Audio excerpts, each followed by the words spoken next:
اب بلا کسی تاخیر میں حضرت کو دعوت خطاب کے لیے زحمت دوں گا۔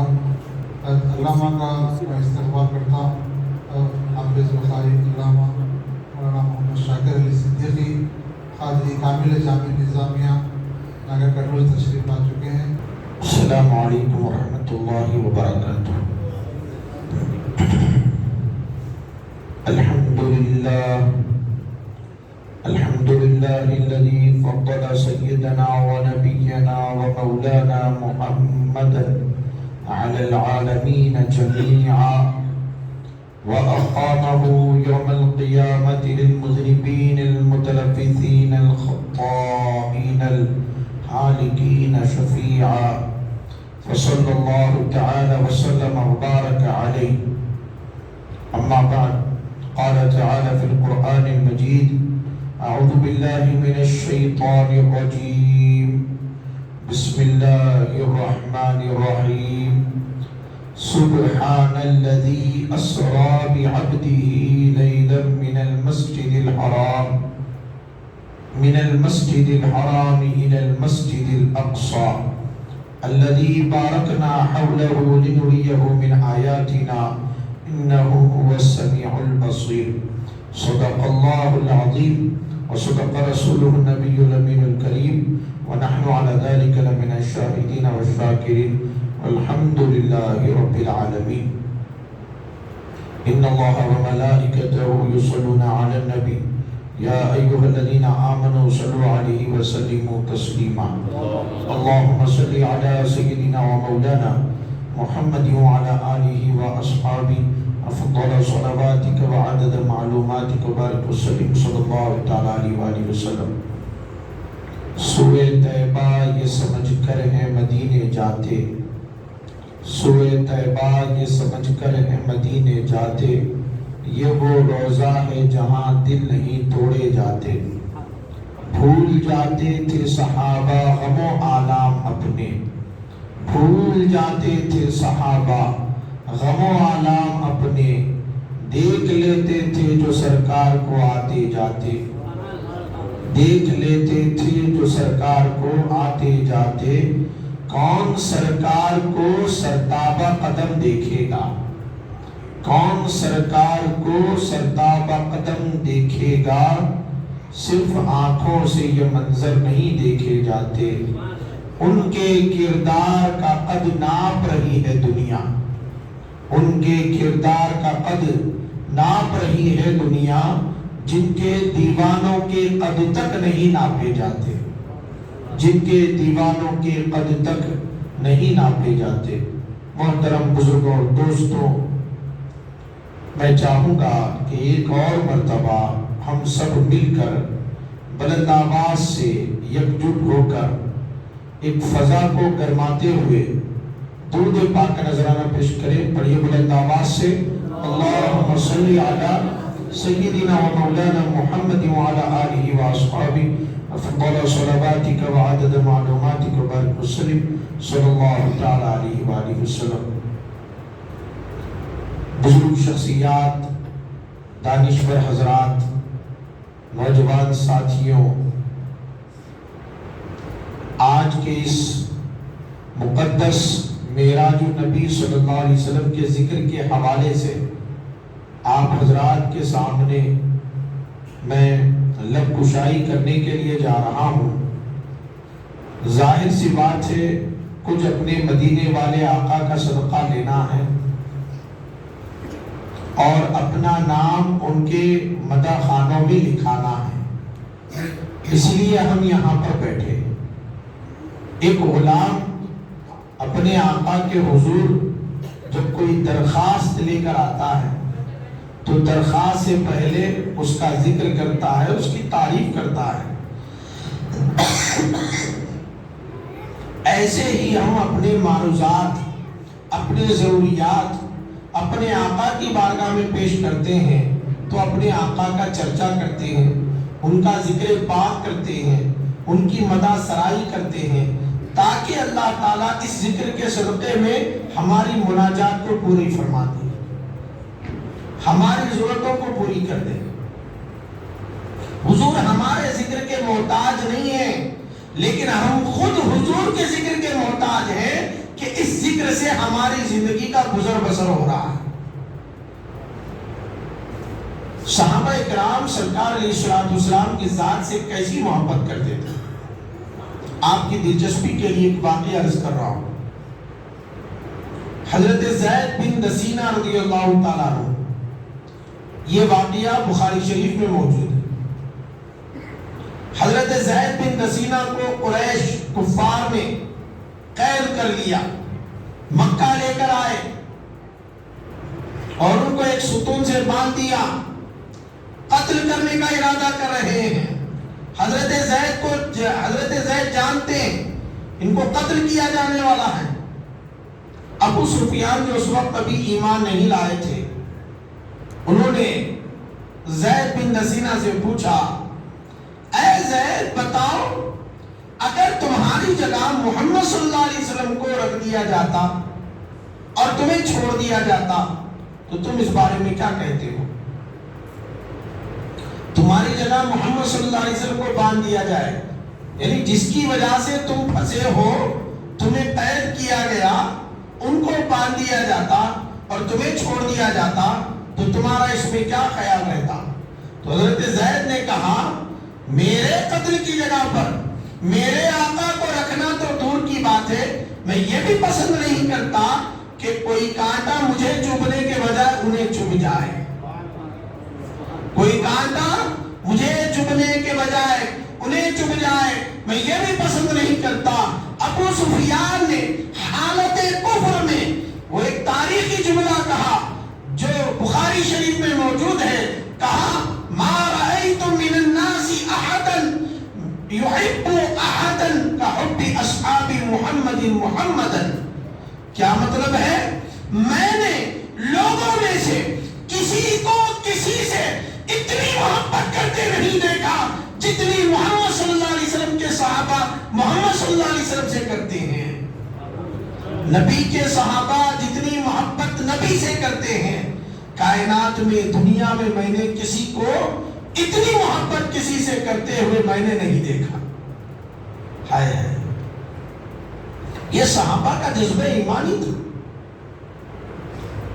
تو خیر، یہ جو معراج النبی صلی اللہ علیہ وسلم ہے، یہ ہمارے آقا کی شان ہے، یہ ہمارے آقا کی آن ہے، یہ ہمارے آقا کی عظمت ہے، یہ ہمارے آقا کی نعت ہے۔ ارے باپ کو ملنے والی فضیلت سے بیٹے کے لیے بڑی بات ہو جاتی ہے تو یہ تو نبی کی شان ہے، تو امت کی عظمت بڑھ رہی ہے۔ امت کے لیے خوش نصیبی کی بات ہے کہ اللہ تعالیٰ نے ہمارے نبی کو وہ مقامات، وہ درجات عطا فرمائے جو درجات کائنات میں کسی کو نہیں دیے۔ انبیاء اللہ کے سب سے مقرب بندے ہیں، ولیوں سے زیادہ قرب انبیاء کا ہوتا ہے، انبیاء کا مرتبہ بہت اعلیٰ اور بلند ہوتا ہے۔ اس کو اس طرح سمجھے، تمام انسانوں میں افضل وہ ہے جو مسلمان ہیں، تمام مسلمانوں میں افضل وہ ہے جو نیکوکار اور پرہیزگار، تمام نیکوکار اور پرہیزگاروں میں ولی افضل ہیں، ولیوں میں وہ افضل ہیں جو ابدال بن چکے، ابدال میں وہ افضل ہیں جو غوث قطب بن چکے، تمام غوث اور قطب اور تمام ولیوں میں وہ افضل ہیں جو تابعین بن چکے، جنہوں نے صحابہ کا دیدار کیا وہ افضل ہیں، اور جنہوں نے صحابہ کا دیدار کیا ان سے زیادہ صحابہ کی جماعت افضل ہے، صحابہ کی جماعت سے زیادہ نبیوں کی جماعت افضل ہے، نبیوں کی جماعت سے زیادہ رسولوں کی جماعت افضل ہے۔ تمام رسولوں میں اولو العزم رسول جو ہیں وہ افضل ہیں، ابراہیم علیہ السلام افضل ہے، موسیٰ علیہ السلام افضل ہے، عیسیٰ علیہ السلام افضل ہے، اور ان میں اللہ تعالیٰ نے اپنے نبی کو افضل بنایا ہے۔ تو معلوم ہوا جہاں تمام ولیوں کی انتہا ہے وہاں سے مقام صحابہ کی ابتدا ہے، اور جہاں مقام صحابہ کی انتہا ہے وہاں سے مقام نبوت کی ابتدا ہے، جہاں مقام نبوت کی انتہا ہے وہاں سے مقام رسالت کی ابتدا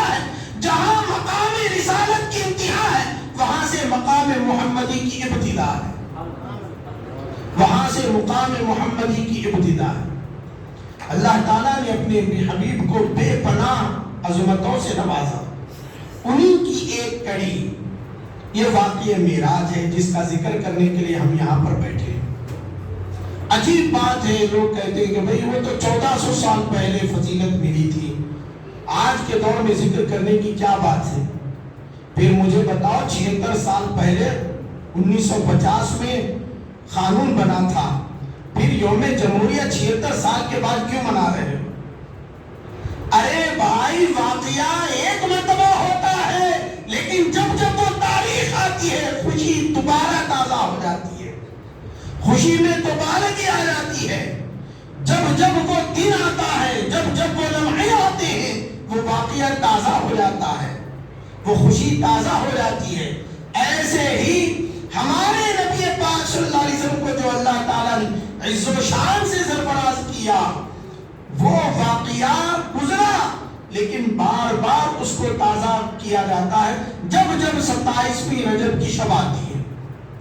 قرآن کریم شب قدر میں نازل ہوا سرکار کے زمانے میں، لیکن بتائیے ہر رمضان شب قدر مناتے یا نہیں مناتے؟ نہیں۔ پھر برکتیں کیسی ہے بھائی؟ ایک مرتبہ نازل ہوا، جس رات میں نازل ہوا اسی رات میں برکتیں رہنا تھا۔ معلوم ہوا جس شب وہ قرآن کا نزول ہوا، جب جب وہ تاریخ آئے گی وہ برکتیں دوبارہ اتریں گی۔ قرآن دوبارہ اترنے والا نہیں ہے، لیکن نزول قرآن کی جو برکتیں تھی وہ برکتیں ہر رات میں اللہ تعالیٰ نے، ہر شب قدر میں اللہ تعالیٰ نے رکھی ہیں۔ اسی لیے تو بریلی کے سرتاج اعلیٰ حضرت امام احمد رضا خان فاضل بریلوی رحمت اللہ تعالیٰ علیہ معراج النبی کا ذکر کیا تو انہوں نے کیا عرض کیا؟ ان کی نعت کا، ان کے شعر کا خلاصہ میں عرض کر رہا ہوں کہ اے نبی محترم صلی اللہ علیہ وسلم، شب معراج جو برکتیں اور رحمتیں وہاں پر آپ نے تقسیم فرمائی تھی، ان میں کا کچھ حصہ ہمیں بھی عطا کر دیجئے، ان میں کا کچھ حصہ ہمیں بھی عطا کر دیجئے۔ آئیے اپنے مضمون کی طرف آتے، ایک مرتبہ درود پاک پڑھ لیں۔ اللہم صلی علی سیدنا و مولانا محمد وعلی آلہ واصحابہ افضل صلواتک وعدد معلوماتک وبارک وسلم صلی اللہ علیہ وسلم۔ یہ ہمارے آقا کے ذکر کی مجلس ہے، اس کو محبت کے ساتھ سنا جاتا ہے، عشق کے ساتھ سنا جاتا ہے، نہیں خالی مسائل کی اگر مجلس رہی تو بات الگ ہے۔ نماز کا مسئلہ بتا رہا ہے اور اسے سننا پڑتا، کیونکہ ایک آدھ اگر لفظ چھوٹ گیا تو مسئلہ کدھر سے کدھر ہو جاتا۔ مگر یہ جو بیان ہے، یہ جو واقعہ ہے، عشق کا واقعہ ہے، محبت کا واقعہ ہے، اس کو محبت کے کانوں سے سنیں گے تو مزہ آئے گا، اس کو عشق کے پیرائے میں سنیں گے تو مزہ آئے گا۔ اور معشوق کا ذکر سننے کے لیے عاشق بننا ضروری ہے۔ جب تک عاشق نہیں بنیں گے تب تک عشق کا مزہ نہیں آئے گا، تو پھر واقعی عشق کہاں سے سمجھ میں آئے گا؟ اللہ تعالیٰ نے اس آیت کریمہ میں ابتدا فرمائی، سبحان الذی اسرا، پاک ہے، سبحان پاک ہے وہ ذات جس نے سیر کرائی اپنے بندے خاص کو رات کے مخصوص حصے میں، پاک ہے وہ ذات۔ سورہ فاتحہ پڑھیے، الحمدللہ رب العالمین، سب تعریف اللہ کے لیے جو سارے عالموں کا پالنے والا ہے۔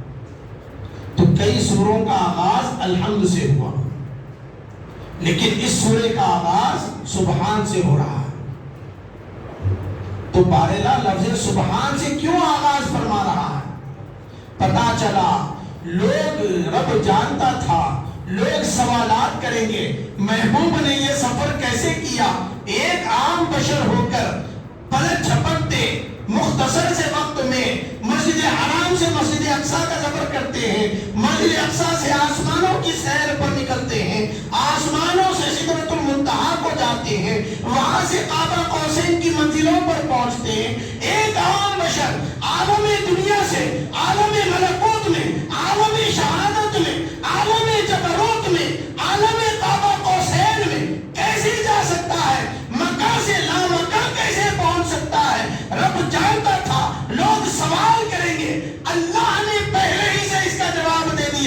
سبحان، یاد رکھو پاک ہے وہ ذات جس نے اپنے محبوب کو سیر کرائی. کیا مطلب؟ اے میرے بندوں، میرا محبوب گیا نہیں ہے، لے جایا گیا ہے. میرا محبوب گیا نہیں ہے، لے جایا گیا ہے. ایک بچہ ہے جس کے بارے میں آپ جانتے ہیں یہ کم عمر کی وجہ سے، کم عقل کی وجہ سے زیادہ دور نہیں جا سکتا. اب وہ بچہ آپ سے کہتا ہے میں ممبئی گھوم کے آیا، میں دلی گھوم کے آیا، تو آپ کہیں گے کہ بھائی اس عمر میں، اتنی کم عمر میں تم اتنا سب کچھ کیسے گھوم کر آ گئے؟ تم کہیں گمے نہیں، تم کہیں کھوئے نہیں، تم کہیں رستہ بھٹکے نہیں؟ تو جواب ملے گا کہ بھائی میں جو گیا ہوں میرے والد کے ساتھ گیا ہوں. میرے والد مجھے لے گئے تھے، انہوں نے مجھے ممبئی دکھایا، انہوں نے مجھے دلی دکھایا. اب آپ کی نظریں بچے کی طاقت پر نہیں ہوں گی، باپ کی طاقت پر چلی جائیں گی کہ کیا باپ اس کا سیر کرا سکتا ہے، کیا باپ اس کا لے جا سکتا ہے. جب باپ لے جا سکتا ہے تو بیٹے کو لے گیا ہوگا. تو جب جانے کی بات ہوتی ہے تو جانے والے کی طاقت کی بات کو دیکھا جاتا ہے، اور جب لے جانے کی بات ہوتی ہے تو لے جانے والے کی قدرت کو دیکھا جاتا ہے. رب نے فرمایا میرے محبوب کو نہ دیکھو، میری قدرت کو دیکھو. ان اللہ علی کل شیء قدیر، بے شک اللہ تعالی ہر شے پر قدرت رکھنے والا ہے. وہ واقعہ آپ نے نہیں سنا جب شیطان نے یہ ظاہر کرانا چاہا اپنی قوم میں، اپنے شیطان چاؤں میں، کہ دیکھو کس طرح علم کی بدولت بندے کا ایمان محفوظ رہتا ہے اور عبادت کر کے بھی بندہ اپنے ایمان سے محروم ہو جاتا ہے. واقعہ سمجھانے کے لیے اس نے کیا کیا، ایک شیطان کو انسان کی شکل میں دنیا میں بھیجا. مسجد کے پاس کھڑا ہو گیا وہ شیطان چاہ، یعنی شیطان کا بچہ جو بھٹکانے کے لیے آتا ہے. اس نے آزمائش کے طور پر انسان کی شکل میں ایک چھوٹی سی شیشی لے کر کھڑا ہو گیا. ایک عابد زاہد بندہ مسجد سے باہر آ رہا ہے، اس کو پکڑا اور کہا آپ تو بڑے بزرگ معلوم ہوتے ہیں، عبادت گزار ہیں، آپ سے ایک سوال ہے، میرا مسئلہ حل کیجیے. انہوں نے پوچھا کیا ہے بولو. تو کہا کہ بھائی یہ بتائیے کہ یہ چھوٹی سی شیشی میں کیا اللہ تعالیٰ چاہے گا تو اس زمین کو، آسمان کو، یہ مشارق اور مغارب، یہ بڑے بڑے پہاڑوں کو ایک شیشی میں جمع کر سکتا ہے، ایک شیشی میں قید کر سکتا ہے؟ تو عابد صاحب نے دور دور تک دیکھا اور کہا کہ بھائی کیسی بات کرتے ہو، اتنا بڑا آسمان، اتنی بڑی زمین ایک چھوٹی شیشی میں کہاں سے آ سکتے ہیں؟ تو عقل سے ہٹ کر بات کر رہے ہیں. شیطان سمجھ گیا دیکھو صرف عبادت کرنے والے تھے، علم سے محروم تھے، ایمان چلا گیا، اللہ کی قدرت پر بھروسہ نہیں رہا. اس کے بعد مولانا امام صاحب عالم دین باہر نکلتے ہیں، پھر ان کو پکڑتا ہے، ان سے پکڑ کے کہتا ہے مولانا ایک سوال ہے، آپ مسائل کا حل بتاتے ہیں، میرا بھی مسئلہ حل کیجئے. کیا ہے بتاؤ میاں. یہ ایک چھوٹی سی شیشی میں کیا اللہ تعالیٰ اس کائنات کو جمع کر سکتا ہے؟ تو مولانا مسکرائے اور بولے بابا ایک شیشی کی بات کرتا ہے، میرے رب کی تو شان یہ ہے اگر وہ چاہے گا سوئی کے سوراخ میں بھی یہ ساری جہاں کو جمع کر سکتا ہے. میرا رب ہر شے پر قدرت رکھنے والا ہے. اللہ نے بلا تشبیہ اپنے بندوں کے ایمان کی کسوٹی میں راج پر رکھی. جنہوں نے مانا کہ میرا رب چاہے گا تو اپنے حبیب کو سیر کرا سکتا ہے وہ مسلمان رہے، اور جنہوں نے کہا کہ بھائی پلک جھپکتے یہ ساری سیر ایک رات میں کیسے کر کے آ سکتے، وہ کافر ہو گئے، وہ ایمان سے محروم ہو گئے. دو مقامات پر صحابہ کے ایمان کا امتحان ہوا. اسے آپ اندازہ کریں واقعی معراج کا تذکرہ کتنا ضروری ہے، اس پر ایمان رکھنا کتنا ضروری ہے، اس سے آپ اندازہ کریں. دو مرتبہ صحابہ کے ایمان کا امتحان ہوا. ایک مرتبہ جب قبلہ تبدیل ہوا تھا، جب قبلہ تبدیل ہوا تھا. ہم میں سے بہت سے جانتے ہوں گے، سنے بھی ہوں گے، مشہور و معروف بات ہے. پہلے قبلہ کیا تھا؟ مسجد اقصی، بیت المقدس. جب آقا صلی اللہ علیہ وسلم مکہ شریف میں تھے، مسجد اقصی کی طرف رخ کر کے نماز ادا فرماتے تھے. لیکن سرکار کو کعبے سے محبت تھی، کیونکہ کعبۃ اللہ حضرت ابراہیم علیہ السلام کی امانت ہے، ان کی علامت ہے، ان کا تعمیر کیا ہوا ہے. اور حضور صلی اللہ علیہ وسلم چونکہ وہاں پر پیدا تشریف لائے ہیں، پیدا ہوئے، ولادت ہوئی ہے، اور آبا و اجداد نے وہاں پر مکے پر آقا صلی اللہ علیہ وسلم کے آبا و اجداد نے حکومت کی ہے. حضور صلی اللہ علیہ وسلم کو کعبے سے محبت تھی. کعبۃ اللہ اللہ کا گھر ہے، پہلا گھر ہے دنیا کا. ان اول بیت وضع للناس. تو کئی وجوہات تھی، سرکار کو کعبے سے محبت تھی. تو کعبے کو پیٹ کرنا سرکار کو پسند نہیں تھا. تو جب تک مکے میں تھے حضور، تو حضور پاک صلی اللہ علیہ وسلم کیا کرتے تھے کہ اس طرح نماز ادا فرماتے تھے، ایک ہی ڈائریکشن میں کعبۃ اللہ بھی آ جاتا، مسجد اقصی بھی آ جاتی، ایک ہی ڈائریکشن میں، کیونکہ محرم میں تھے نا، مسئلہ نہیں تھا. لیکن جب مدینہ شریف چلے گئے، اب مدینے میں سمت مختلف ہو گئی. اگر مسجد اقصی کی طرف رخ کرتے ہیں، کعبۃ اللہ کو پیٹ ہو رہی ہے. کعبۃ اللہ کی طرف رخ کریں گے، مسجد اقصی کو پیٹ ہو جائے گی. نماز مسجد اقصی کی طرف رخ کر کے پڑھنا ہے. میرے آقا کے دل میں خواہش تھی. یاد رکھیں، کوئی حدیث، کوئی روایت ایسی نہیں ملتی جو یہ بتاتی ہو کہ میرے آقا نے کبھی دعا کی ہو، میرے آقا نے کبھی اللہ کی بارگاہ میں ہاتھ اٹھا کر عرض کیا ہو کہ بار الہ کعبۃ اللہ کو قبلہ بنا دے. کبھی یہ دعا حضور نے نہیں فرمائی. دل میں خواہش تھی، دل میں آرزو تھی. 16 مہینے میرے آقا صلی اللہ علیہ وسلم مدینہ شریف میں رہے، مسجد اقصی کی طرف رخ کر کے نماز ادا فرما رہے تھے. اب اللہ تعالیٰ کی مشیت تھی کعبۃ اللہ کو قبلہ بنا دیا جائے. اگر اللہ تعالیٰ ایک چاہتا تو جبرائیل علیہ السلام کو بھیج کر حضور پاک صلی اللہ علیہ وسلم کو حکم دے دیتا، اے محبوب اب سے کعبۃ اللہ کی طرف رخ کر کے نماز پڑھو. لیکن اللہ نے ارادہ کیا محبوب کی خواہش بھی پوری ہو جائے، محبوب کا مقام بھی بتا دیا جائے، محبوب کی آرزو کی حقیقت کو بھی اعلان کیا جائے، اور صحابہ کا امتحان بھی ہو جائے، امتحان بھی ہو جائے. تو اللہ نے کیا تدبیر فرمائی؟ اے حضور صلی اللہ علیہ وسلم 4 رکعت والی نماز ادا فرما رہے، 2 رکعت پڑھ چکے تھے، مسجد اقصی کی طرف رخ کر کے عین حالت نماز میں وحی کا نزول ہوتا ہے. صحابہ کو نہیں سنائی دیتی، حضور کو سنائی دے رہی ہے. حکم آ گیا، قد نرى تقلب وجهك في السماء فلنولينك قبلة ترضاها.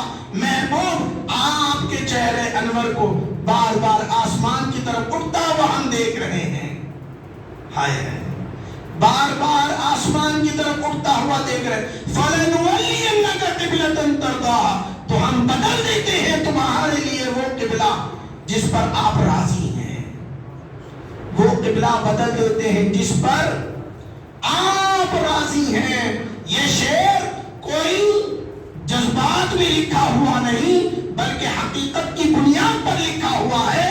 خدا کی رضا چاہتے ہیں دو عالم، خدا چاہتا ہے رضا محمد صلی اللہ علیہ وسلم، کہ محبوب قبلہ بدل دیتے ہیں، وہ قبلہ بدل دیتے ہیں جس پر آپ راضی ہیں.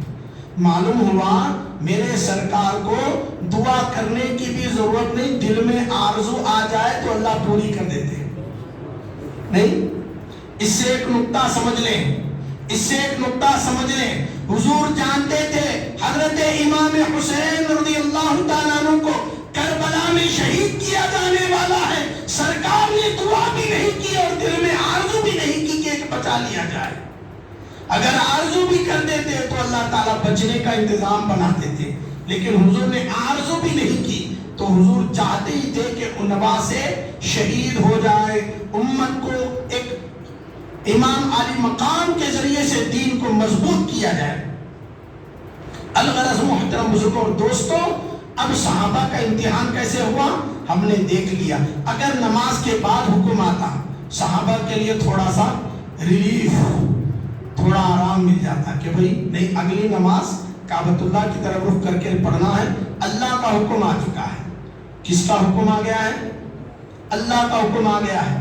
لیکن اب دوران نماز ہے، اب وحی کا معلوم نہیں، حکم الہی کا معلوم نہیں، بس کردار رسول سامنے ہے.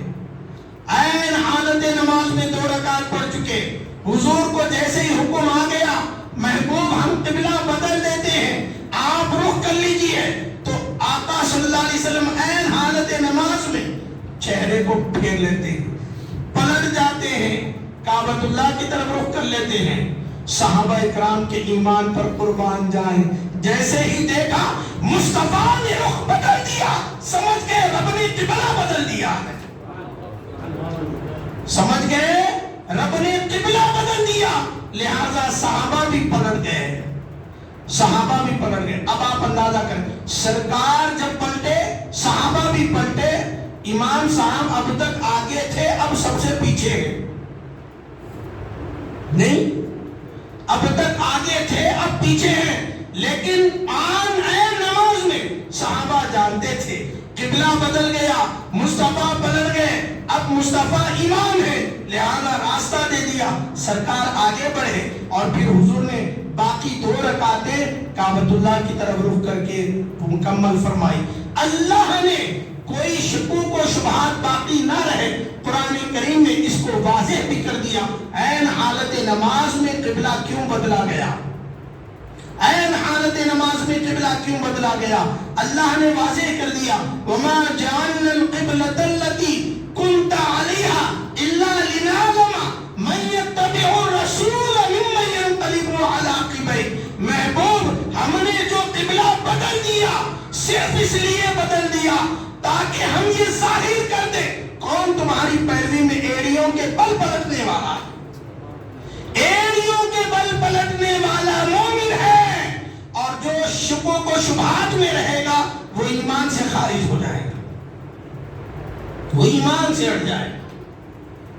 آپ کی اتباع کا امتحان تھا، وہ کامیاب ہوئے جو ایڑی کے بل پلٹ گئے. اللہ اکبر. لنعلم، تاکہ ہم جان لیں. اللہ کو جاننے کی کیا ضرورت ہے، وہ تو پہلے ہی سے عالم الغیب ہے، وہ تو دلوں کے بھیدوں کو جانتا ہے. ارے شیطان مردود ہونے سے پہلے بھی میرا رب جانتا تھا کہ شیطان مردود ہونے والا. تو اللہ امتحان کے ذریعے سے ظاہر کرتے ہیں، اللہ ظاہر فرما دیتا ہے. تو اللہ نے ظاہر کر دیا. یہ صحابہ کا امتحان ہوا ایمان کا جب قبلہ بدلا. اور دوسرا امتحان تب ہوا جب عین اللہ کے رسول نے یہ اعلان کیا کہ میں کل رات معراج پر جا کے آیا ہوں، اللہ نے مجھے سفر کرایا، مسجد حرام سے مسجد اقصیٰ کو گیا، مسجد اقصیٰ سے 7 آسمانوں کی سیر کی، کعبہ قوسین پہنچا. الغرض سارا واقعہ حضور نے بیان کیا اور ارشاد فرمایا. جانتے ہو جب پلٹ کر آیا دروازے کی کنڈی جیسی ہلتی ہوئی چھوڑ کر گیا تھا ابھی بھی ہل رہی تھی، یعنی اتنے لمحے میں پلٹ کر آ گیا، اتنی دیر میں یہ سارا سفر ہو گیا. وضو کا پانی ابھی ٹھنڈا بھی نہیں ہوا تھا، میں پورا سفر کر کے آ گیا. بستر کی گرمی ابھی ختم بھی نہیں ہوئی تھی، میرا سفر مکمل ہو گیا. جب حضور نے یہ ارشاد فرمایا تو اب چمگوئیاں شروع ہو گئی کہ ایک عام انسان سے ایسے کیسے ہو سکتا ہے. اور سب سے پہلے جو ماننے والے تھے وہ سیدنا ابوبکر صدیق تھے، سیدنا ابوبکر صدیق تھے. رب نے کہا اے ابوبکر تم نے میرے محبوب کے سفر معراج کی سب سے پہلے تصدیق کی، لہذا قیامت تک تم صدیق اکبر بن گئے.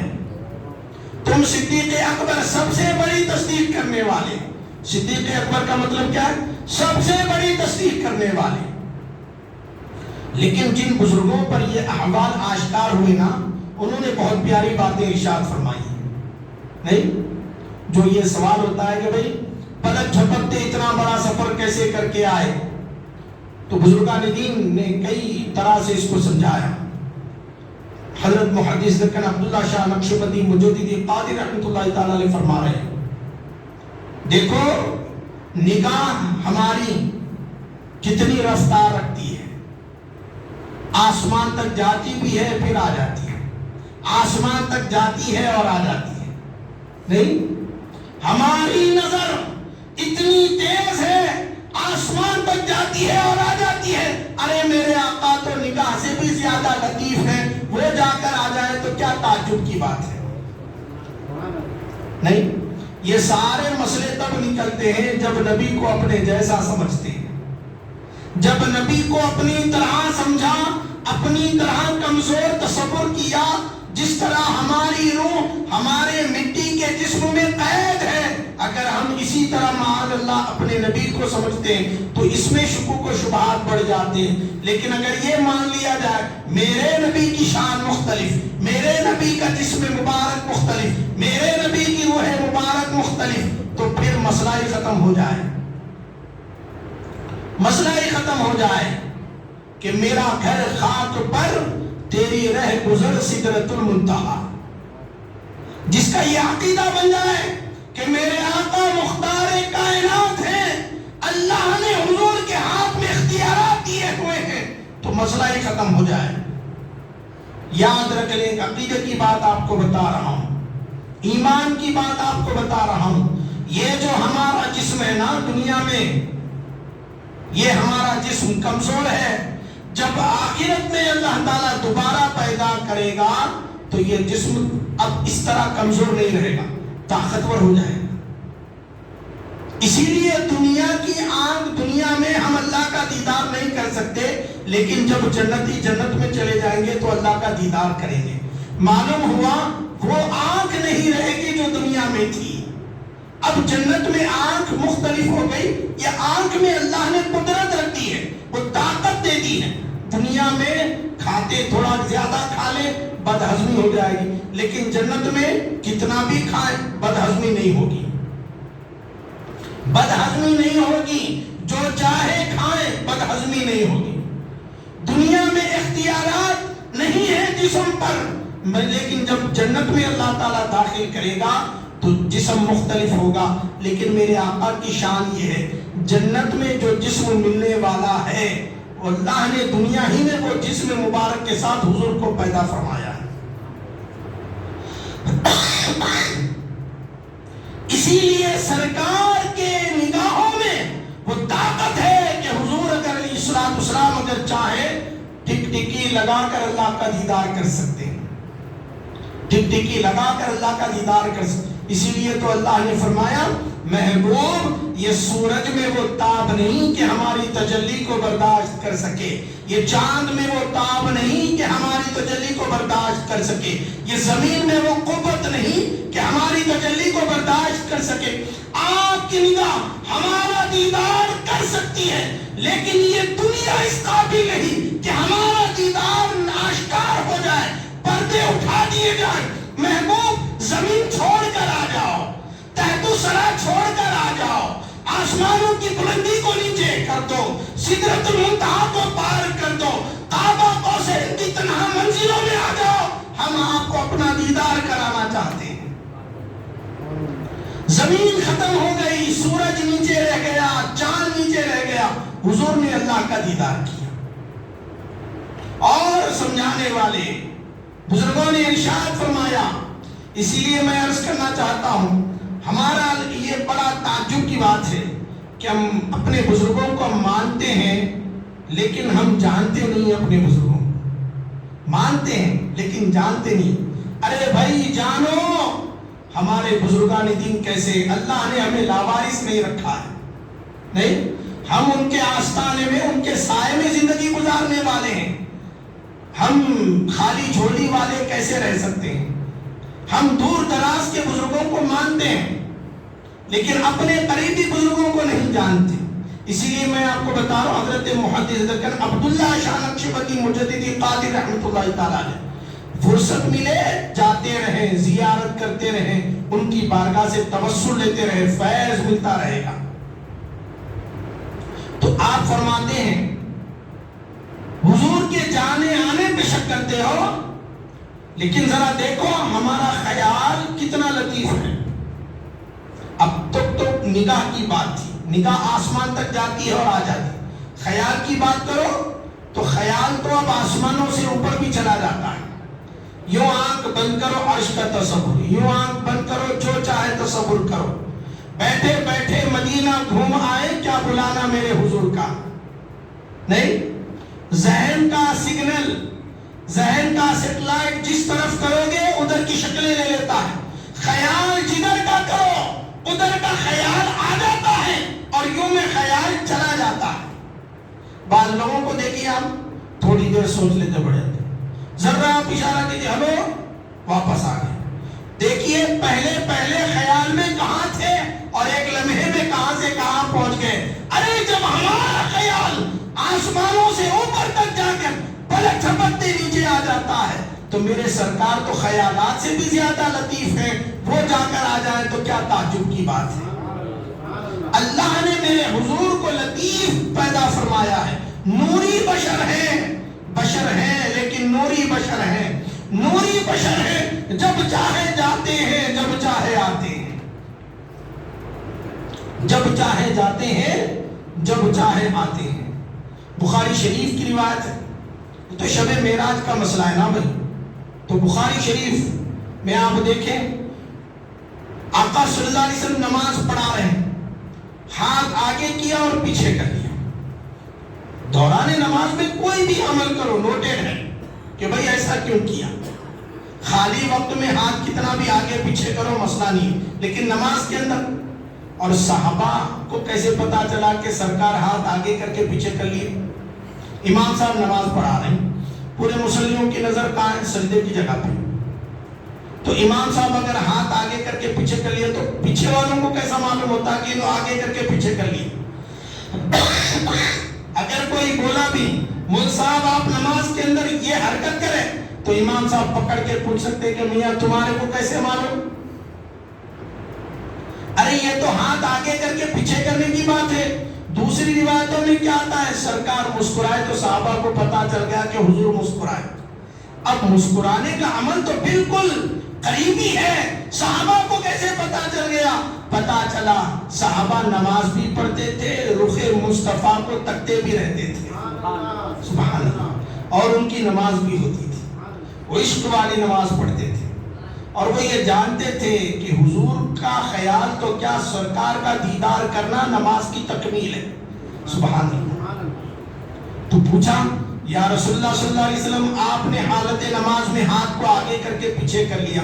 حضور نے ارشاد فرمایا جنت میرے سامنے تھی، اس کا باغ میرے سامنے تھا، میں پھل توڑنے ہی والا تھا تمہارے لیے، پھر یہ سوچ کر چھوڑ دیا کہ کہیں تم فتنے میں نہ پڑ جاؤ،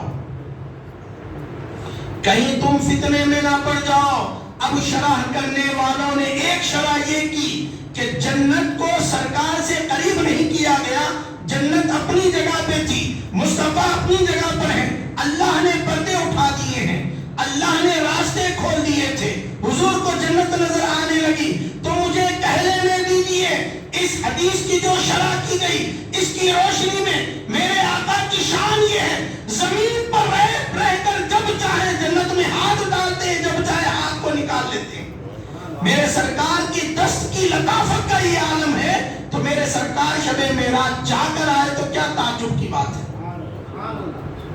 آقا اگر جا کر آئے تو کیا تعجب کی بات ہے؟ تعجب تب ہے جب تم اپنے اوپر تصور کرو. ارے یاد رکھ لیں ہماری یہ جو روح ہے لطیف ہے کیونکہ یہ نور سے بنی ہے، کیونکہ یہ نور سے بنی. دیکھیے کسی کا انتقال ہو گیا، آج کل تو پورے کیمرے لگے ہوئے ہیں، نہیں خاندان والے وہاں پہ موجود ہیں، ڈاکٹرز بھی موجود ہیں، اور یوں مریض کی ڈیتھ ہو گئی، انتقال ہو گیا. بتائیے کیا گیا؟ کیا گیا؟ گزر گئے. کون گزرے؟ ہاتھ سلامت، پاؤں سلامت، آنکھیں سلامت. اور اگر کسی ڈیڈ باڈی کا جب پوسٹ مارٹم کیا جائے تو ڈاکٹر سے پوچھئے اندر کا کچھ غائب ہوا تھا کیا؟ گردے غائب ہوئے تھے، پھیپڑوں میں کچھ پرابلم ہوا، دل غائب ہوا تھا؟ نہیں. سب کچھ اپنی جگہ پر، خون کی رگیں اپنی جگہ پر، سب کچھ اپنی جگہ پر تھا، پھر گیا کیا؟ پتا چلا وہ چیز جو اس کو چلا رہی تھی وہ گزر گئی۔ وہ روح ہے، وہ روح ہے جو کسی کی نظر میں نہیں آتی، جو کسی کی نگاہوں میں نہیں آتی۔ اللہ نے روح کو لطیف بنایا ہے، لیکن ہماری روح ہمارے مٹی کے جسم میں رہ کر قید ہے، ہمارے مٹی کے جسم میں رہ کر قید ہے۔ لیکن یہ جو اولیاء اللہ ہیں، یہ جو مراتب اور درجات طے کرتے ہیں، یہ جو ذکر و اذکار اور اوراد اور وظائف کرتے ہیں، ریاضتیں کرتے ہیں، مجاہدات کرتے ہیں، کثرت سے نمازیں پڑھتے ہیں، پڑھ کے نمازیں، پڑھ کے نمازیں، کر کے سجدے، اوراد اور وظائف پڑھ کے اللہ کی یاد سے اپنے آپ کو لو لگا کر، اپنے دل کو، اپنی مرضی کو رب پر قربان کر کے اپنی روح کو اتنا مضبوط کرتے ہیں کہ وہ اس جسم کی کثافتوں کو توڑ دیتی ہے، بلکہ روح اتنی قوی ہو جاتی ہے، جسم جو کثیف تھا اس کو بھی لطیف بنانے لگ جاتی ہے، تو پھر ان کی بھی پرواز شروع ہو جاتی ہے۔ حضرت جنید بغدادی رحمت اللہ تعالیٰ علیہ سمندر پر نماز کیسے پڑھتے تھے؟ پتا چلا جب وہ سمندر پر کھڑے ہو جاتے تھے، ان کا بدن مبارک لطیف ہوتا تھا، ہلکا ہو جاتا، جیسے ایک عام انسان کا جسم سمندر پر پڑے تو وہ ڈوب جائے گا، ان کا جسم مبارک سمندر کی تہ پر ہوتا، کیونکہ وہ لطافت میں ہوتا تھا۔ بلکہ وہ بھی لطافت میں نہیں، بلکہ جو اس مسلح پر وہ کھڑے ہیں وہ مسلح بھی لطیف ہو گیا۔ صحبت اور سنگت کا اثر یہ ہو گیا، آپ اندازہ کریں۔ ارے صحبت اور سنگت کے اثر کا یہ عالم ہے، حضرت عیسیٰ علیہ السلام مٹی کے پرندے میں پھونک مارتے، وہ اصلی پرندہ زندہ ہو کر اڑ جاتا تھا۔ صحبت کا یہ اثر ہوتا ہے۔ پتا چلا روح جسم کے اندر ہے، ایک گناہگار کی روح اس کے جسم میں قید ہو کر کمزور رہتی ہے، جس کی وجہ سے اس کی جسم کی جو کثافت ہے، اس کی جو سختی ہے وہ غالب رہتی ہے۔ لیکن جب کوئی بڑی ریاضتیں کرتے ہیں تو جسم کی لطافتوں کو دور کر دیتے ہیں۔ ارے میرے آقا کی پیدائش میں ہی جسم لطیف ہے، جسم لطیف ہے، روح قوی ہے، تو پھر امکان شک کی کیا بات ہے کہ میرے آقا کہے اور آئے۔ الغرض محترم بزرگوں اور دوستوں، تھوڑا آگے بڑھے، میرے آقا صلی اللہ علیہ وسلم گئے اور آئے۔ اس پر ایک اور بات یاد آ رہی ہے، اللہ نے انسانوں کو پیدا کیا۔ انسان پہلے کیسی سواریاں اختیار کرتے تھے، آج کیسی سواریوں پر؟ پہلے گھوڑوں پر، خچروں پر، گدھوں پر سفر ہوتے تھے، مہینوں سفر ہوتے تھے، سالوں سفر میں گزر جاتے تھے۔ لیکن آج سالوں کے سفر گھنٹوں میں گزر رہے ہیں، مہینوں کے سفر لمحوں میں طے کر رہے ہیں۔ کیسے طے کر رہے ہیں؟ اپنی سواریاں ایسی بنا لیے ہیں، اپنی سواریاں اتنی تیز بن گئی ہیں، یوں جاتے ہیں یوں آتے ہیں۔ اجمیر شریف کو گئے اور آگے 2 دن میں واپس، زیارت بھی ہو گئی، واپس بھی آ گئے۔ کیسے گئے تھے بھائی؟ پلین کے ذریعے سے گئے تھے، اڑ کر گئے، اڑ کر آ گئے۔ تو بھائی تم تو کمزور ہو، کیسے گئے کیسے آئے؟ تو معلوم ہوا کہ پلین میں گئے تھے۔ آج راکٹ کے ذریعے سے خلاؤں میں انسان میرے ڈال رہا ہے۔ معلوم ہوا انسان نے اپنی سواریوں کو تیز کر لیا۔ ارے 1400 سال بعد اللہ کا بنایا ہوا یہ انسان اللہ کی دی ہوئی عقل کا استعمال کر کے اپنی سواریوں میں اتنی تیزی رکھ سکتا ہے، تو رب چاہے تو اپنے حبیب کو اتنی تیز رفتاری پر بٹھایا کہ پلک جھپکتے وہ سواری گئی بھی اور آئی بھی۔ کیا تعجب کی بات ہے کہ میرے آقا براق پر تشریف لے گئے، نورانی سیڑھی پر تشریف لے گئے، جبرائیل علیہ السلام کے ساتھ تشریف لے گئے اور واپس بھی آ گئے۔ تو سرکار کی سواری ہی اتنی تیز تھی تاکہ کوئی امتی یہ نہ کہہ سکے کہ دیکھو میرے نبی نے جو سفر مہینوں میں طے کیا تھا میں لمحوں میں طے کر رہا ہوں۔ اللہ نے 1400 سال بعد پہلے ہی یہ دلیل رکھ دی کہ اے میرے امتیوں، تم کتنی بھی تیز رفتاریاں کر لو لیکن میرے محبوب کی رفتار کو پار نہیں کر سکتے۔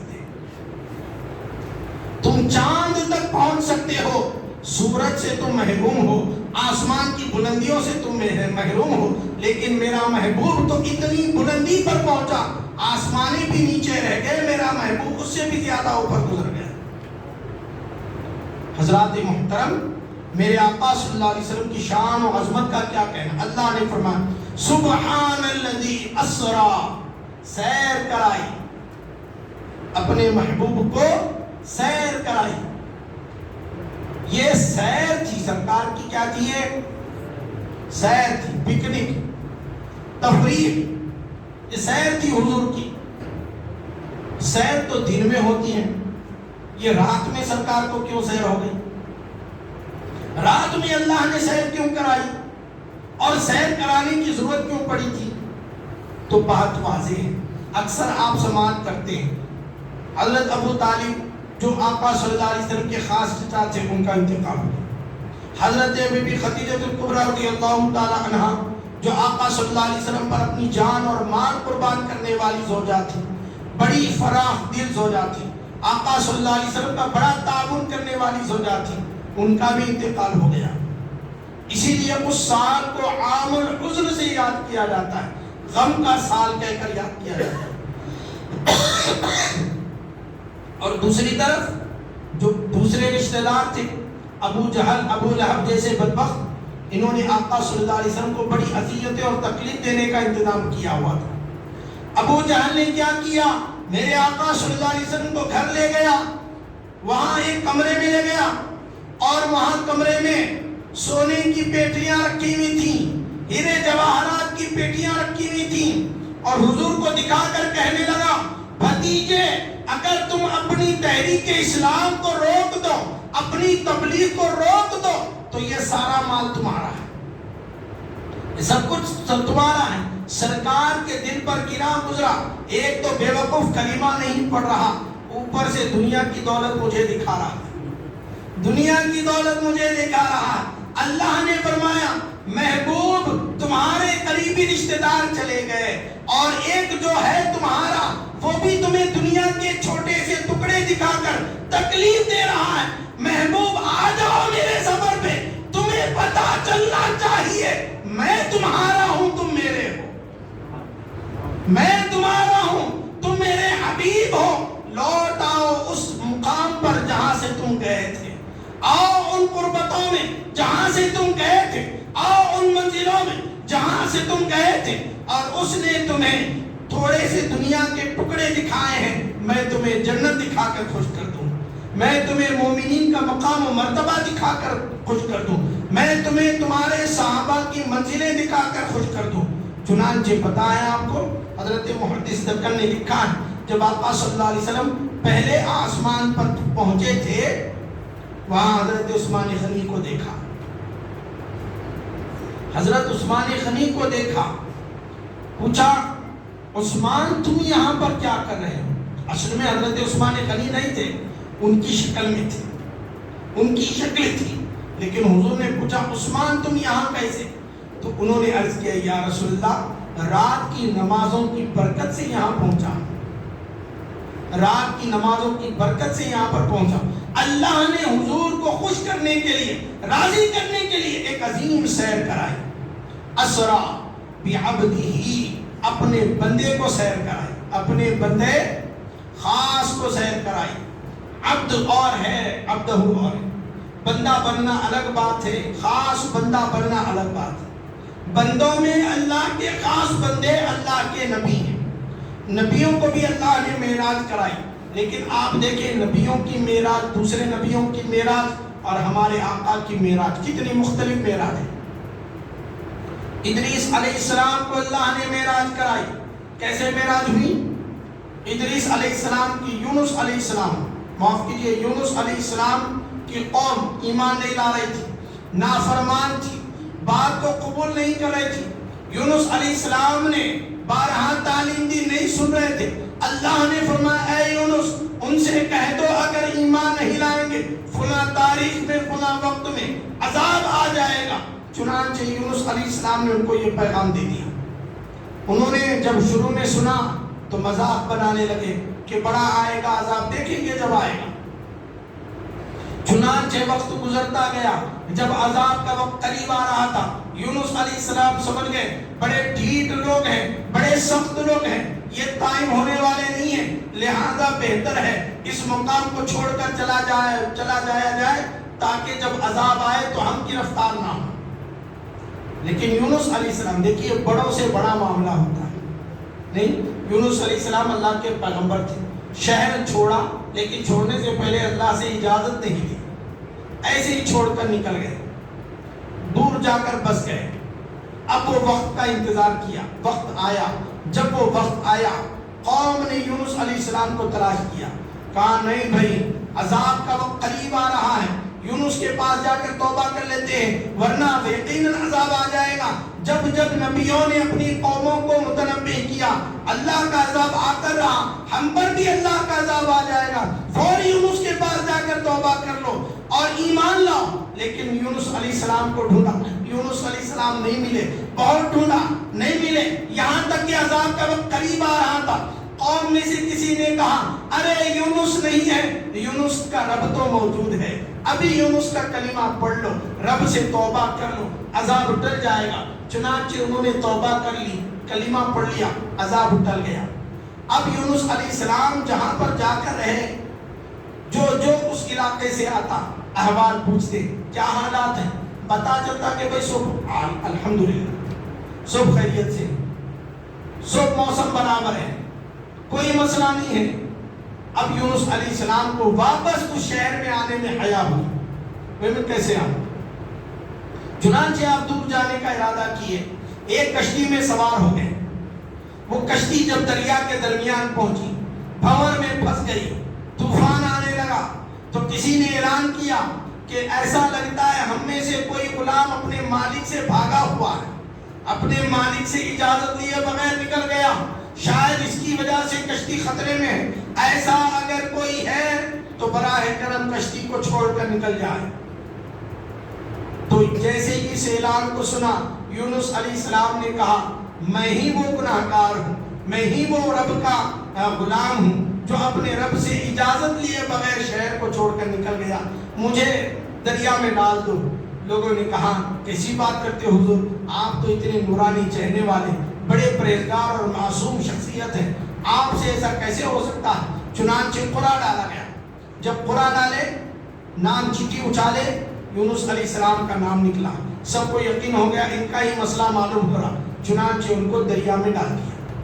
جیسے ہی دریا میں ڈالا اللہ نے مچھلی کو حکم دیا کہ یونس علیہ السلام کو نگل لے، مچھلی نے یونس علیہ السلام کو نگل لیا، لیکن اللہ نے مچھلی کے پیٹ میں یونس علیہ السلام کی حفاظت فرمائی، اور وہاں رہ کر یونس علیہ السلام یہ تسبیح پڑھتے تھے، لا الہ الا انت سبحانک انی کنت من الظالمین، یہ تسبیح پڑھتے تھے۔ پڑھتے ہم بھی ہیں لیکن مطلب معلوم ہے اس کا کیا ہے؟ لا الہ الا انت، کوئی معبود نہیں سوائے تیرے، سبحانک، تو پاک ہے، تو مقدس ہے، تو بے عیب ہے، انی کنت من الظالمین، بے شک میں ظالمین میں سے ہوں، میں ظالمین میں سے ہوں، تو تو پاک ہے، تیرے سوا کوئی معبود نہیں۔ یونس علیہ السلام وہاں مچھلی کے پیٹ میں خدا جانے کتنے سال رہے، وہاں یونس علیہ السلام کو معراج ہوئی۔ یہ یونس علیہ السلام کی معراج تھی مچھلی کے پیٹ میں۔ ابراہیم علیہ السلام کو معراج ہوئی نارے نمرود میں، آگ کے درمیان اللہ نے آگ کو ابراہیم علیہ السلام پر ٹھنڈا کر دیا، ابراہیم علیہ السلام کی وہاں پر معراج ہوئی۔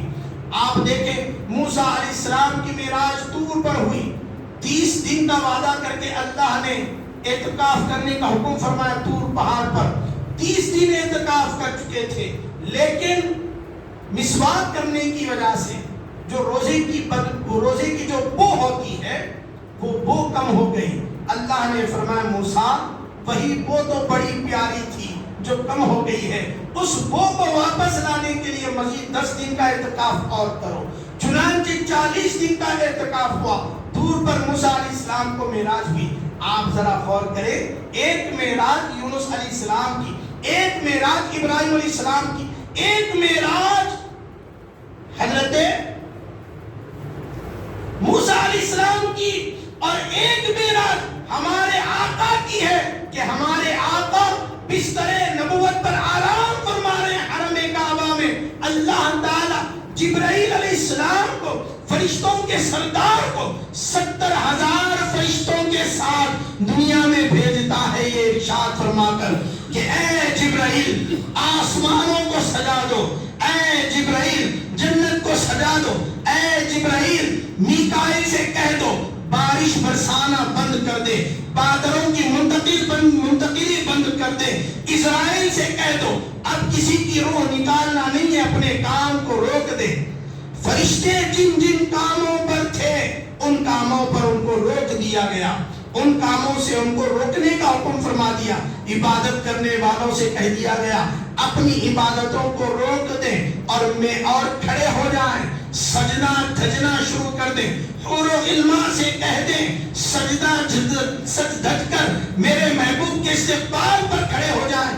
اے جبرائیل جاؤ 70,000 فرشتوں کے ساتھ دنیا میں اور میرے محبوب کو بلا کر لاؤ۔ یہ میرے آقا کی معراج ہے جو قاب قوسین کی منزل پر ہوئی۔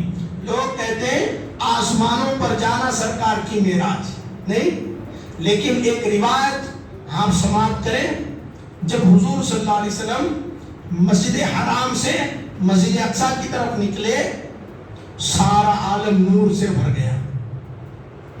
حضرت عثمان رضی اللہ تعالیٰ عنہ فرماتے ہیں میری آنکھ کھلی، اچانک نظر پڑتی ہے تو دیکھتا ہوں چو طرف روشنی ہی روشنی ہے، نور ہی نور ہے۔ میں کانپ اٹھا، کیا قیامت واقع ہو گئی؟ میں لوگوں کو آوازی دینے والا تھا، اچانک آپ غیب سے ندا آئی اے عثمان خاموش رہو، بس یہ دیکھتے رہو محبوب سے ملنے کو جا رہا ہے۔ حبیب کو رب نے بلایا ہے اور یہ حبیب کے پردے اٹھنے لگے جو تمہیں نور نظر آ رہا ہے۔ یہ فرشتوں کا نور ہے جو لینے کے لیے تمہارے حبیب کو لینے کے لیے آئے ہیں، ان کا نور ہے۔ خاموش رہو، اپنے بستر پر حرکت نہ کرو۔ سبحان اللہ، یہ میرے آقا کی شان ہے۔ حضور فرماتے ہیں براق پر جب سفر ہو رہا تھا مسجد اقصی کی طرف، 70,000 فرشتے ادھر کھڑے بڑے ادب اور احترام سے کھڑے ہیں۔ سرکار فرماتے ہیں مجھے حیا ہوئی اور ان سے عذر کرنے لگا کہ تم لوگ میرے لیے اتنا تکلف کر رہے ہو، تو ان فرشتوں نے کہا یا رسول اللہ ایسا نہ کہیں، ہزاروں سالوں کی عبادتوں کے بعد اللہ نے اس خدمت کا موقع عطا فرمایا۔ سبحان اللہ، وہ فرشتے عرض کرتے ہیں ہزاروں سالوں کی عبادت کے بعد اللہ نے فرمایا اے فرشتوں مانگو، کیا مانگتے ہو میں تمہاری فریاد پوری کروں گا۔ فرشتے کہتے ہیں ہم نے عرض کیا مولا عرش کے اوپر جس کے نام کو تو نے اپنے نام کے ساتھ لکھ رکھا ہے اس محبوب کی خدمت کا موقع عطا کر دے۔ تو اللہ نے فرمایا اے فرشتوں میں تمہاری اس فریاد کو قبول کرتا ہوں، میرا محبوب ہے، سارے نبیوں کے بعد آخری نبی بن کر وہ دنیا میں پیدا ہوں گے اور ایک وقت آئے گا میں انہیں اپنی معراج کے لیے بلاؤں گا تو وہ مسجد اقصی کی طرف جائیں گے، اس دوران ان کی خدمت کا موقع تمہیں دے دیا جائے گا، خدمت کا موقع دے دیا جائے گا۔ یہ میرے آقا کی شان ہے، سبحان اللہ۔ اور میرے آقا جب مسجد اقصی میں پہنچے سارے انبیاء موجود ہیں، امامت کا مصلی خالی ہے، آدم صفی اللہ موجود ہیں، نوح نجی اللہ موجود ہیں، ابراہیم خلیل اللہ موجود ہیں۔ جب بھی انبیاء علیہ السلام کا نام سنے علیہ السلام کہہ لینا چاہیے، علیہ السلام کہ اللہ ان پر سلامتی کا نزول فرما۔ اپنے نبی کا نام سنے تو صلی اللہ علیہ وسلم درود پڑھنا چاہیے، یہ آداب کا طریقہ ہے۔ اور سرکار کا جب نام آتا ہے پہلی مجلس میں تو درود پڑھنا واجب ہو جاتا ہے، واجب ہو جاتا ہے، یہ ذہن میں رکھیں۔ چنانچہ سارے انبیاء موجود، امامت کا مصلی خالی، کوئی یہ نہیں کہہ رہا اے موسیٰ علیہ السلام آپ کلیم اللہ ہیں آپ نماز پڑھائیے، اے نوح آپ نجی اللہ ہیں آپ نماز پڑھائیے، اے ابراہیم آپ ابو الانبیاء ہیں، انبیاء کے والد ہیں، آپ کے بعد جتنے نبی آئے سارے آپ کی اولاد میں سے ہیں، آپ نماز پڑھائیے۔ کوئی آدم علیہ السلام سے نہیں کہہ رہا اے آدم علیہ السلام آپ سارے انسانوں کے باپ ہیں، آپ پہلے انسان ہیں، پہلے نبی ہیں، اللہ کے قریب ہیں، آپ نماز پڑھائیے۔ کیوں؟ سارے نبی جانتے تھے آدم صفی اللہ ہے، نوح نجی اللہ ہے، ابراہیم خلیل اللہ ہے، موسیٰ کلیم اللہ ہے، لیکن محمد حبیب اللہ ہے، حبیب اللہ تشریف لانے والے صلی اللہ علیہ وسلم۔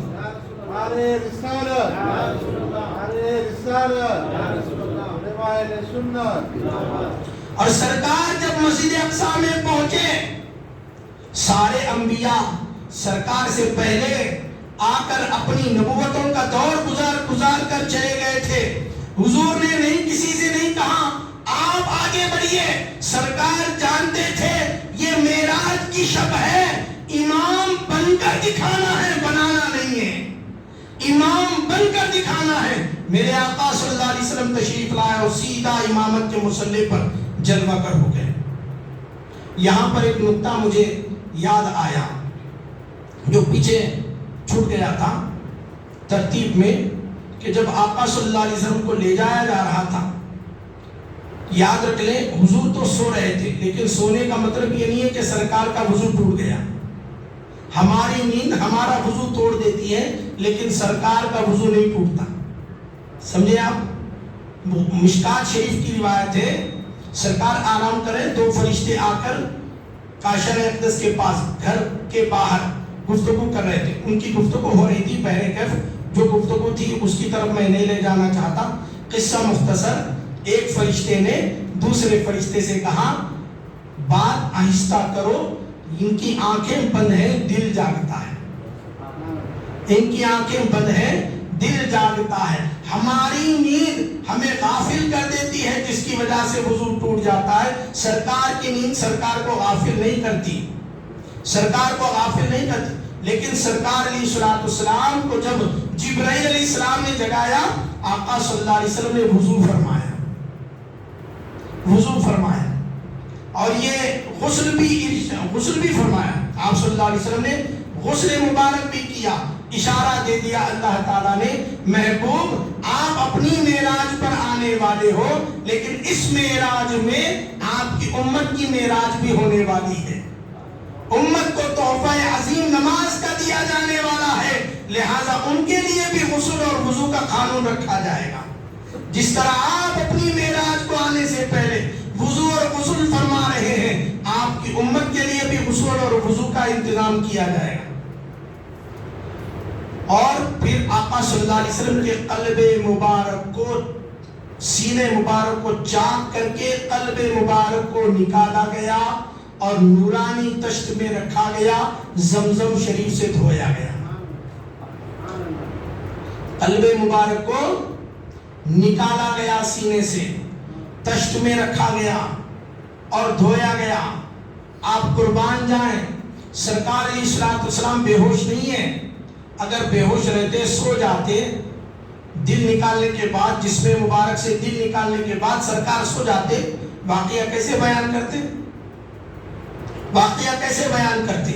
چنانچہ معلوم ہوا سرکار جاگ رہے ہیں، دل باہر ہے، سرکار حیات ہیں، دل باہر ہے۔ پتا چلا سرکار کی حیات دل کی محتاج نہیں ہے، ہماری زندگی دل کی محتاج ہے، اسی لیے اس دل کو مرکز حیات کہتے ہیں۔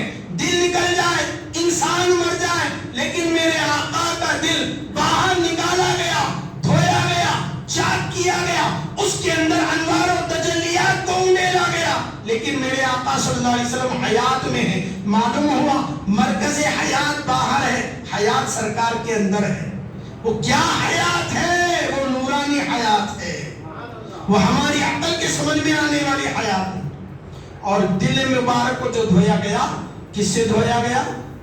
زمزم سے دھویا گیا۔ سبحان اللہ۔ اللہ رب العزت اگر چاہتے تو جنت سے بھی تو کوثر منگا سکتے تھے، فرما سکتے تھے کہ بھئی اس سے دھو۔ زمزم شریف سے دھویا گیا، کیوں؟ اشارہ دیا گیا کہ میرے محبوب کے قلب کو زمزم سے دھو لو، تاکہ قیامت تک میرے محبوب کی امت جب زمزم شریف پیے گی، معراج کا صدقہ حاصل کرے گی۔ جب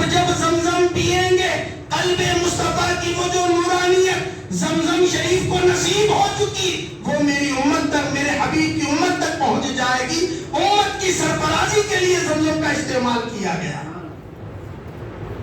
اور کتنی مرتبہ دھویا گیا؟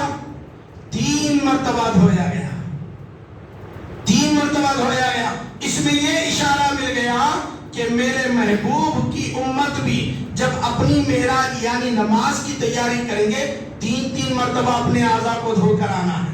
ہاتھوں کو 3 مرتبہ دھوئیں گے، چہرے کو 3 مرتبہ دھوئیں گے، پاؤں کو 3 مرتبہ دھوئیں گے، یعنی اس طرح وضو کریں گے کہ 3 مرتبہ اللہ تعالیٰ نے اس کے اندر مسنون طریقے سے رکھا کہ محبوب کا قلب مبارک بھی 3 مرتبہ دھویا گیا، امت بھی اپنے اعضاء کو 3 مرتبہ دھوئے گی۔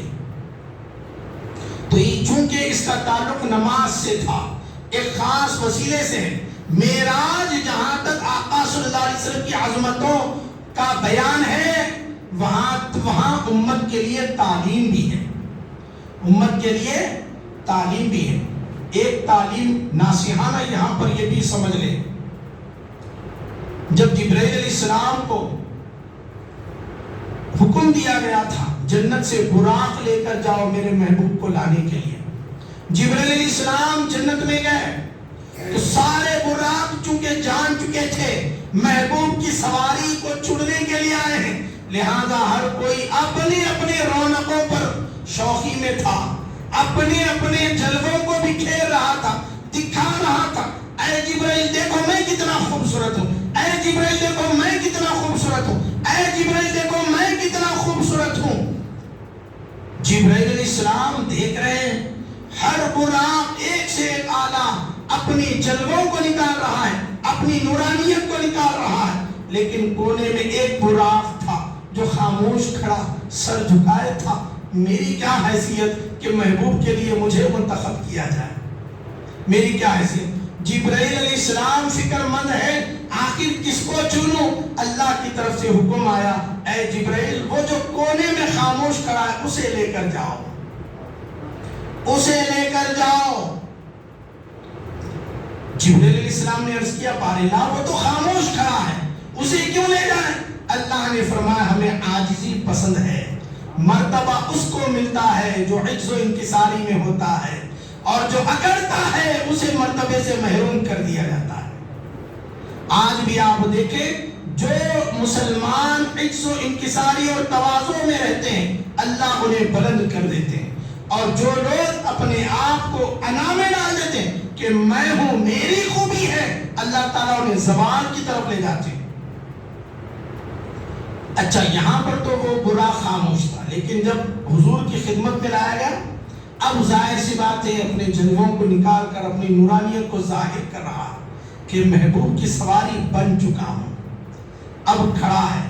سرکار جیسے اس پر قدم مبارک رکھتے ہیں، جبرائیل علیہ السلام نے اس کے یا رسول اللہ یہ آپ کی سواری ہے اس پر تشریف فرما ہوئی، جیسے حضور تشریف رکھتے ہیں اب وہ جھومنے لگ جاتا ہے، اب وہ شوق میں جھومتا ہے، رقص کرتا ہے۔ جبرائیل علیہ السلام نے لگام کو کھینچا اور کہا خبردار اللہ کے حبیب خاتم النبیین تجھ پر تشریف فرما ہے اور تو چل رہا ہے۔ تو وہ جو براق تھا شرمندہ ہو کر نادم ہو کر کھڑا ہو گیا۔ حضرت محدث لکن رحمۃ اللہ تعالیٰ علیہ فرماتے ہیں صاحبو وہ براق جس کو حضور کی سواری بننے کا شرف ملا تھوڑی سی شوخی میں آیا تھا، ڈانٹا گیا تو شرمندہ ہو گیا۔ ہم زندگی میں اتنی نافرمانی اور گناہیں کر رہے ہیں لیکن پھر بھی شرمندہ نہیں ہو رہے، پھر بھی شرمندہ نہیں ہو رہے۔ اسی لیے تو اعلیٰ حضرت نے کہا کل کر کے تمہارے گناہ مانگے تمہیں سے پناہ، کر کے تمہارے گناہ مانگے تمہیں سے پناہ، تم کہو دامن میں آ تم پہ کروڑوں درود۔ یا رسول اللہ مجرم جس کے حکم کی نافرمانی کرتا ہے اسے تو دور بھاگ جاتا ہے، لیکن ہائے آپ کی امت آپ ہی کی نافرمانی بھی کرتی ہے اور آپ ہی کی پناہ میں آ رہی ہے، اور آپ کی شان اور عظمت یہ ہے کہ آپ اپنی امت کو منع نہیں کر رہے ہیں، انہیں اپنے سائے میں لے رہے ہیں، انہیں اپنے سائے رحمت میں لے رہے ہیں۔ تم کہو دامن میں آ تم پہ کروڑوں درود۔ الغرض محترم بزرگوں دوستوں واقعہ معراج بڑا تفصیلی ہے. ہم جانتے ہیں ایک سمندر، علم کا ایک سمندر ہے اس کے اندر. عابدوں کے لیے، عارفوں کے لیے، اہل شریعت کے لیے، اہل طریقت کے لیے، اہل معرفت کے لیے اللہ تعالیٰ نے اس کے اندر رموز و اسرار رکھے. بزرگان دین فرماتے ہیں مسجد حرام سے مسجد اقصی تک سارے انسانوں کے لیے واقعہ ہے. اس میں کفار مسلمان سب آ گئے. مسجد اقصی سے آسمانوں تک مسلمانوں کے لیے ہے، کیونکہ مسلمان آسمانوں کی اوپر کی دنیا کو مانتے ہیں. آسمانوں سے سدرۃ المنتہا تک اہل اللہ کے لیے، اولیاء اللہ کے لیے کہ وہ رموز و اسرار کو جاننے والے ہوتے ہیں. سدرۃ المنتہا سے قاب قوسین کی منزل تک غرفاء کے لیے ہے کہ وہ پردے اٹھانے والے ہیں. وہ اپنے سینے، اپنے قلب کے اندر کے نور کو اجالا کرتے ہیں، وہ اپنے قلب کی آنکھ کو روشن کر لیتے ہیں، وہ اللہ کے انوار و تجلیات کا دیدار کرتے ہیں. لہذا ان کے لیے واقعہ معراج ہے سدرۃ المنتہا سے قاب قوسین تک. اور قاب قوسین کی منزلوں میں جو اللہ کی بارگاہ میں اللہ کا دیدار جو حضور نے کیا اور اللہ اور اس کے حبیب کے درمیان جو گفتگو ہوئی، وہاں کی جو نعمتیں اور وہاں کے جو رموز و اسرار ہیں وہ اہل معرفت کے لیے ہیں، اہل حقیقت کے لیے ہیں، مقربین کے لیے ہیں، کیونکہ وہ اللہ کے قرب میں رہنے والے ہیں. تو واقعہ معراج ایک ہے لیکن اس کے حصے مختلف ہوئے ہیں. اسی میں سے ایک بات عرض کر لیتا ہوں. درود پاک پڑھے اللہم صلی علی سیدنا مولانا محمد وعلی آلہ واصحابہ وفقنا صلواتک وعدد معلوماتک وبارک وسلم صلی اللہ علیہ وسلم. یہاں پر ایک نقطہ سماعت کر لیں. حضور پاک صلی اللہ علیہ وسلم معراج پر تشریف لے گئے. اللہ نے مختلف قوتوں کو ظاہر کیا. ایک قوت ہے براق کی قوت، ایک قوت ہے انبیاء کی قوت، ایک قوت ہے مصطفیٰ علیہ السلام کی قوت. نہیں، براق کی قوت کا کیا عالم ہے؟ براق جو کہتے ہیں نا برق سے، بجلی کی رفتار، جیسے بجلی کڑک کر گزر جاتی ہے، چمک اس کی پلک جھپکتے آتی ہے اور چلی جاتی ہے، ایسے براق کی رفتار ہے. بتلایا جاتا ہے تا حد نظر جہاں تک ایک بندے کی نظر پہنچتی ہے براق کا پہلا قدم پہنچتا ہے. یہ براق کی رفتار ہے. لیکن قربان جائے میرے آقا کی شان اور عظمت پر کہ اتنی رفتار والی سواری پر تشریف فرما ہو کر سارے واقعات کو ملاحظہ کیے جو راستے میں ہوئے تھے. سرکار کی نگاہوں کا کیا عالم ہوگا اگر آپ یہاں سے حیدرآباد سے سیدھا جدہ ایئرپورٹ پہ اترے اور آپ سے پوچھا جائے کہ بھئی بتائیے فلاں ملک سے گزر رہے تھے تو کیا ہو رہا تھا، فلاں جگہ سے گزرے تھے تو کیا ہو رہا تھا، تو آپ کہیں گے بھئی ہم تو ایسی سواری میں بیٹھے تھے جو ہوا سے اتنی اوپر بلندی پر تھی کہ سارے شہر نیچے تھے، اتنی تیزی سے گزر گئے، کہاں پر کیا ہو رہا تھا ہم کو کیا معلوم، ہم سلامت اترے، یہی بڑی بات ہے. ہم سلامت اترے یہی بڑی بات ہے. لیکن میرے آقا پر قربان جائیں فرماتے ہیں میں نے دیکھا موسیٰ اپنی قبر میں نماز پڑھ رہے ہیں. سبحان اللہ. محدث دکن نے لکھا ہے تقریباً 18 یا 20 واقعات عالم برزخ کے آپ نے لکھے جو حضور صلی اللہ علیہ وسلم نے درمیان میں ملاحظہ کیے، درمیان میں ملاحظہ کی. یہ سرکار کی نگاہوں کی رفتار ہے. براق کی رفتار کا یہ عالم ہے کہ ایک قدم مسجد حرام سے اٹھاتا ہے تو مسجد اقصی کو پہنچ جاتا ہے. تو سرکار کی رفتار کا یہ عالم ہے کہ درمیان کے سارے واقعات ملاحظہ کر کے گزر رہے ہیں. تو یہ براق کی رفتار. اور جب حضور مسجد اقصی پہنچے موسیٰ علیہ السلام کے بارے میں تو سرکار نے فرما دیا میں نے دیکھا تھا موسیٰ اپنی قبر میں نماز پڑھ رہے تھے. لیکن جب سرکار مسجد اقصی کو پہنچے موسیٰ علیہ السلام مسجد اقصی میں ویلکم کرنے کے لیے کھڑے ہیں. اے سرکار سے پہلے براق سے پہلے موسیٰ علیہ السلام موجود ہیں. اس سے معلوم ہوا براق سے زیادہ تیز رفتار موسیٰ علیہ السلام کی ہے نہیں؟ اور پھر اللہ نے ایک سیڑھی رکھی مسجد اقصی میں، جب نماز ادا ہو گئی مسجد اقصی سے آسمانوں کی طرف ایک نور کی سیڑھی رکھی. وہ جو سیڑھی تھی اس کی جو پہلی جو سیڑھی تھی، پہلی پٹری سونے کی تھی، دوسری پٹری چاندی کی تھی.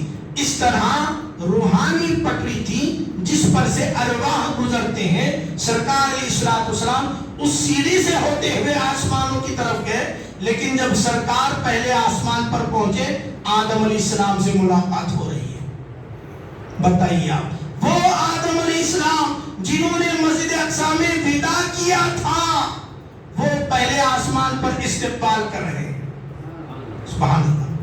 اور جب سرکار پہلے آسمان پر پہنچے سرکار نے ملاحظہ کیا سارے فرشتوں کی دنیا ہے، سارے فرشتے قیام کی حالت میں کھڑے ہیں، بس کھڑے ہیں قیام کی حالت میں.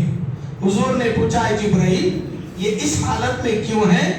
جبرائیل علیہ السلام نے عرض کیا یا رسول اللہ صلی اللہ علیہ وسلم جب سے یہ پیدا ہوئے تب سے لے کر آج تک یہ اسی حالت میں اللہ کی عبادت کر رہے ہیں.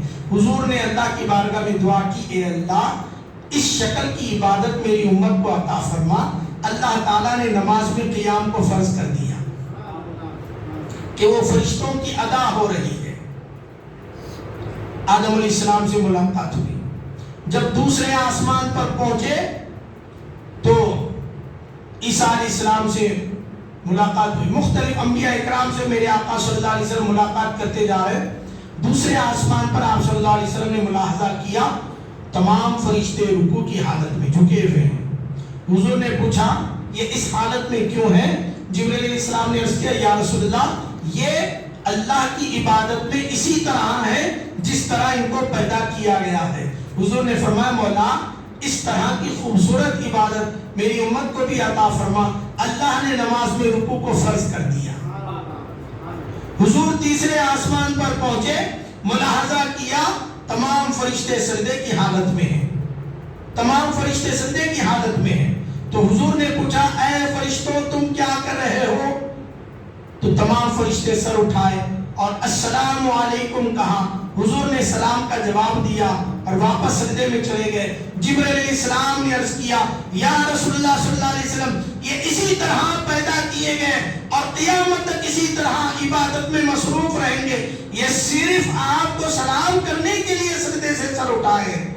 حضور نے دعا کی اے اللہ اس طرح کی عبادت میری امت کو بھی عطا کر دے. اللہ تعالیٰ نے فرمایا محبوب سجدہ فرض کر دیتے ہیں لیکن چونکہ انہوں نے 2 سجدے کیے ہیں آپ کے سامنے. پہلے تو سجدے میں تھے، سلام کرنے کے لیے سر اٹھائے تھے، پھر واپس سجدے میں چلے گئے. محبوب آپ کی امت پر بھی 2 سجدے فرض کر دیے جائیں گے. پھر چوتھے آسمان پر میرے آقا پہنچے قادے کی حالت میں ہیں تمام فرشتے. حضور نے فرمایا اے اللہ اس طرح کی عبادت میری امت کو بھی عطا فرما. اللہ تعالیٰ نے قادے کو فرض کر دیا. آپ دیکھیں حضور معراج کیا کر رہے ہیں، امت کو معراج کرا رہے ہیں. نہیں ارے ہر ایک کی معراج ہوئی ہے، ہر شے کی معراج ہوئی ہے. آقا مسجد اقصی گئے، مسجد اقصی کی معراج ہو گئی. آسمانوں کا سفر کیا، آسمانوں کی معراج ہو گئی. جنت پہ قدم رکھا، جنت کی معراج ہو گئی. دوزخ کو پر توجہ فرمائی، دوزخ کی معراج ہو گئی. رضوان جنت سے ملاقات ہوئی، ان کی معراج ہو گئی. حور و غلمان سے آقا نے ملاقات کی، حور و غلمان کی معراج ہو گئی. سدرۃ المنتہا پر قدم رکھا، سدرۃ المنتہا کی معراج ہو گئی. میرے آقا کی معراج تو آگے ہے، ابھی تو سرکار دنیا کو معراج کرا رہے ہیں. اور ہر مخلوق ہر فرشتہ دامن رحمت کو پسارے عرض کر رہا ہے مصطفیٰ علیہ السلام مجھ پر بھی ایک توجہ فرما دیجئے. آقا اپنا رخ انور میری طرف کر لیجئے، میری بھی معراج ہو جائے گی. پھر میرے آقا کی معراج کیا ہے؟ میرے آقا کی معراج ہے میرے رب کا دیدار. رب کا دیدار ہے. رب کے دیدار کے لیے مصطفیٰ علیہ السلام پہنچے. حضور کیا عرض کرتے ہیں؟ یوں تو یاد رکھ لیں خدا جانے وہ کیا مقام تھا، وہ کیا کلام تھا، مصطفیٰ جانے کہ وہ کیا مقام تھا، وہ کیا کلام تھا، ہم کیا معلوم کر سکتے؟ بولیے نہیں۔ ایک خاص منسٹر صاحب بڑے ہیں اور منسٹر صاحب اپنے خاص دوست کو بلاتے ہیں، اپنے پاس بٹھاتے ہیں ایک خاص مقام پر جہاں پر منسٹر صاحب اور وہ دوست کے سوا کوئی بھی نہ تھا۔ اس کے بعد پلٹ کر جب وہ دوست نکلتا ہے تو ظاہر سی بات ہے تنہائی میں جو ہوئی وہ راز کی باتیں تھیں۔ اسی لیے تو اللہ تعالیٰ نے کیا ارشاد فرمایا جب اس مقام کی بات آئی، جب اس تذکرے کی بات آئی تو کیا ارشاد فرمایا؟ ان ہوا الا وحی یوحی، لوگوں جو بات ہونی تھی اس نے اپنے محبوب سے کلام کر لیا، جو کلام کرنا تھا کلام ہو گیا، لیکن کچھ کلمات جیسے میں نے کہا عرفاء کا مقام تھا، مقربین کا مقام تھا، مقربین کے صدقے سے مقربین نے ہمیں بھی وہاں کے رازوں پر تھوڑا سا مطلع کیا۔ میرے آقا نے بھی کچھ باتیں ارشاد فرمائی جو ہمیں ہمارے لیے نصیبی کی بات ہے۔ ان میں سے کیا ہے؟ سرکار جب قربے میں خداوندی میں پہنچے تھے حضور نے عرض کیا التحیات للہ والصلوات والطیبات للہ تعالی، ساری بدنی اور مالی عبادتیں، دل کی عبادت، زبان کی عبادت اللہ کے لیے ہے، ساری پاکیاں اور تقدس اللہ کے لیے ہے۔ یہ حضور نے عرض کیا، اللہ تعالیٰ کی طرف سے کیا جواب آیا؟ السلام علیکہ ایھا النبی، اے نبی آپ پر سلام ہو، السلام علیکہ ایھا النبی آپ پر سلام ہو۔ حضور نے عرض کیا السلام علینا وعلی عباد اللہ الصالحین، ہم پر بھی سلام ہو اور ہمارے نیکوکاروں پر بھی سلام ہو۔ سبحان اللہ، یہ حضور نے عرض کیا۔ ہم دیکھیں وہاں ہوا کلام، اللہ نے دیا نماز کا تحفہ، اس کے اندر التحیات کو واجب کر دیا کہ محبوب جب جب آپ کی امت اپنی معراج کو پہنچے گی یہ کلمات سے استفادہ کرے گی، یہ کلمات سے گزارشات کرے گی۔ اور بزرگان دین کہتے ہیں اب یہاں پر جب بندہ رب کی بارگاہ میں التحیات پڑھتا ہے نا، التحیات للہ تعالی، التحیات للہ تعالی والصلوات والطیبات، جب بندہ عرض کرتا ہے کہ ساری بدنی اور مالی عبادتیں اللہ کے لیے، اللہ کی طرف سے اعلان ہوتا ہے بندے میرے انعامات تیرے لیے، تیری عبادتیں میرے لیے، میرے انعامات تیرے لیے۔ اور جب بندہ کہتا ہے السلام علیکہ آپ پر سلام ہو، رب کی طرف سے جواب آتا ہے میں نے تجھے جہنم سے آزاد کر دیا اور جنت کی نعمتوں کو تجھ کو، جنت کی نعمتوں میں تجھے سلامتی سے رکھ دیا۔ اور جب ایھا النبی کہتا ہے بندہ تو اللہ کی طرف سے آواز ہوتی ہے اے بندے اس نبی کو قیامت کے دن تیرا شفیع بناؤں گا، یہ تیری شفاعت کریں گے۔ اور جب السلام علینا وعلی عباد اللہ الصالحین پڑھتا ہے بندہ تو رب کی طرف سے آواز آتی ہے جتنے میرے نیکوکار بندے ہیں ان کی جتنی عبادتیں ہیں ان کا ثواب تجھے بھی عطا کیا جائے گا، اتنی مقدار میں نیکیاں تجھے بھی عطا کی جائے گی۔ سبحان اللہ۔ تو یہ سرکار کی معراج تھی کہ سرکار نے اللہ کا دیدار کیا۔ یہ بندوں کی معراج ہے کہ حضور نے فرمایا ان تعبد اللہ کأنک تراہ، تم ایسی عبادت کرو گویا کہ اللہ کا دیدار کر رہے ہو، تم ایسی عبادت کرو گویا کہ اللہ کا دیدار کر رہے ہو۔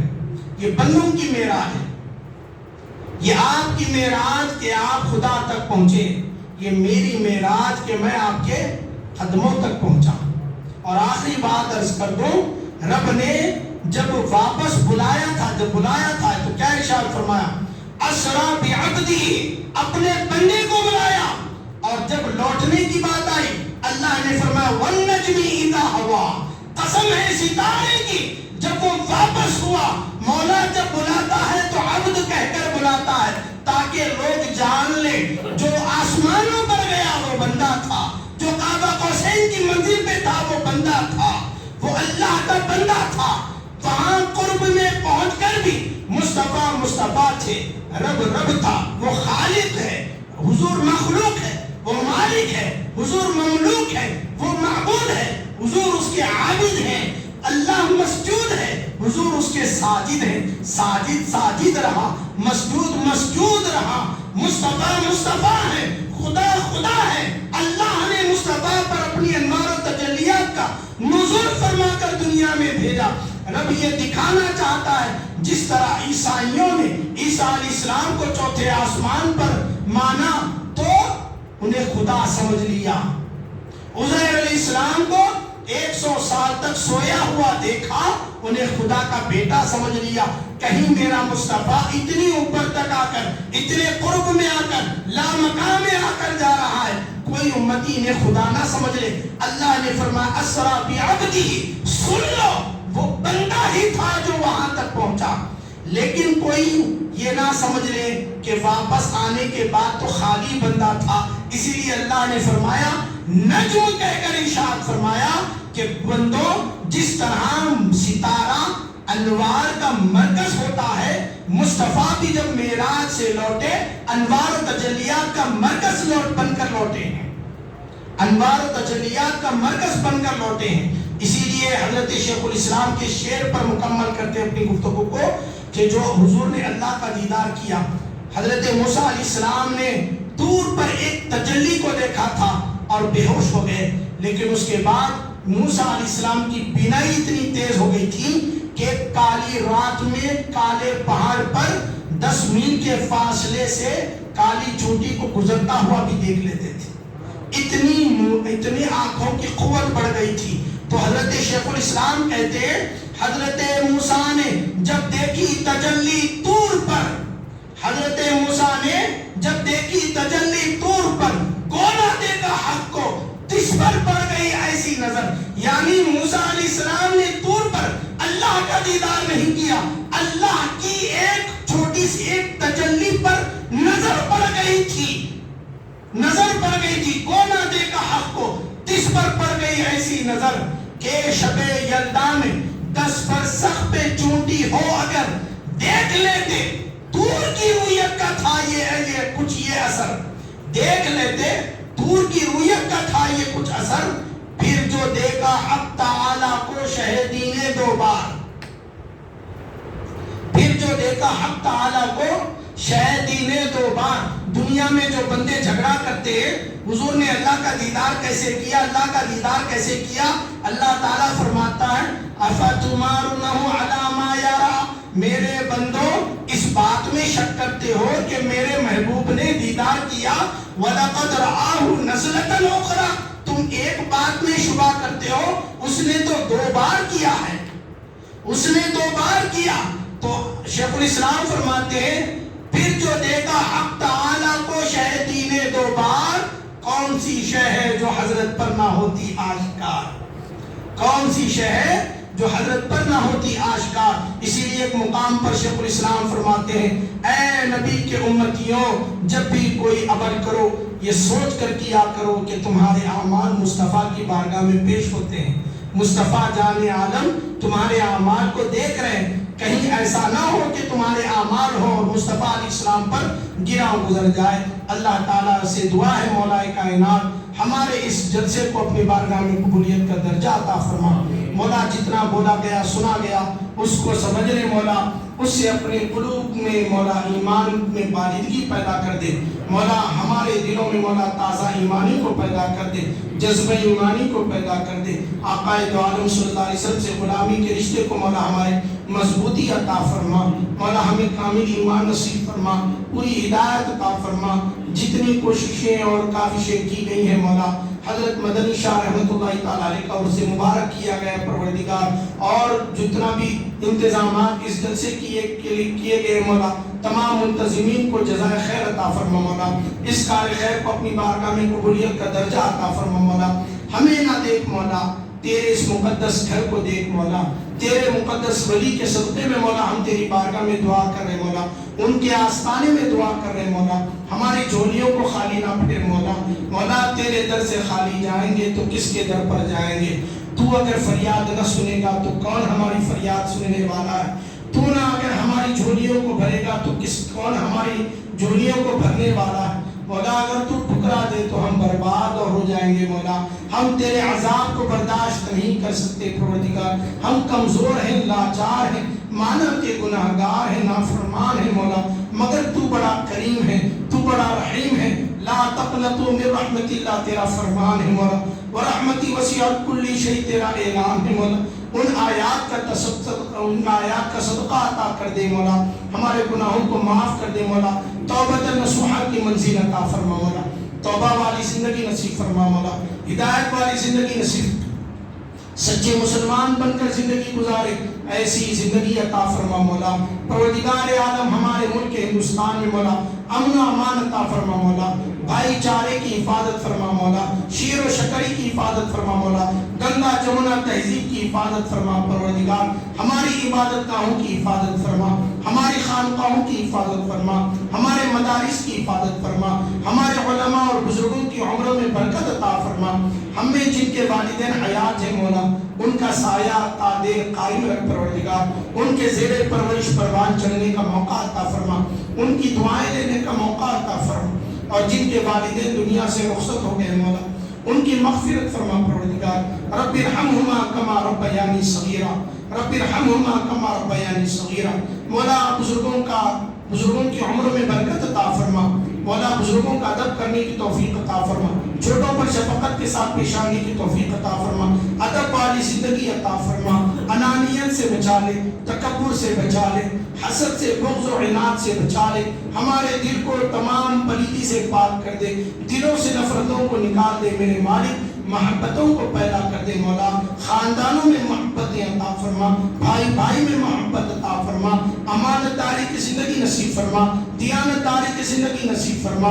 نگاہوں کی خیانت سے بچا لے میرے مالک. نگاہوں کی برائی سے بچا لے میرے مالک. کانوں کی برائی سے بچا لے میرے مالک. نوجوانوں کے دل کو دین کی طرف مائل فرما.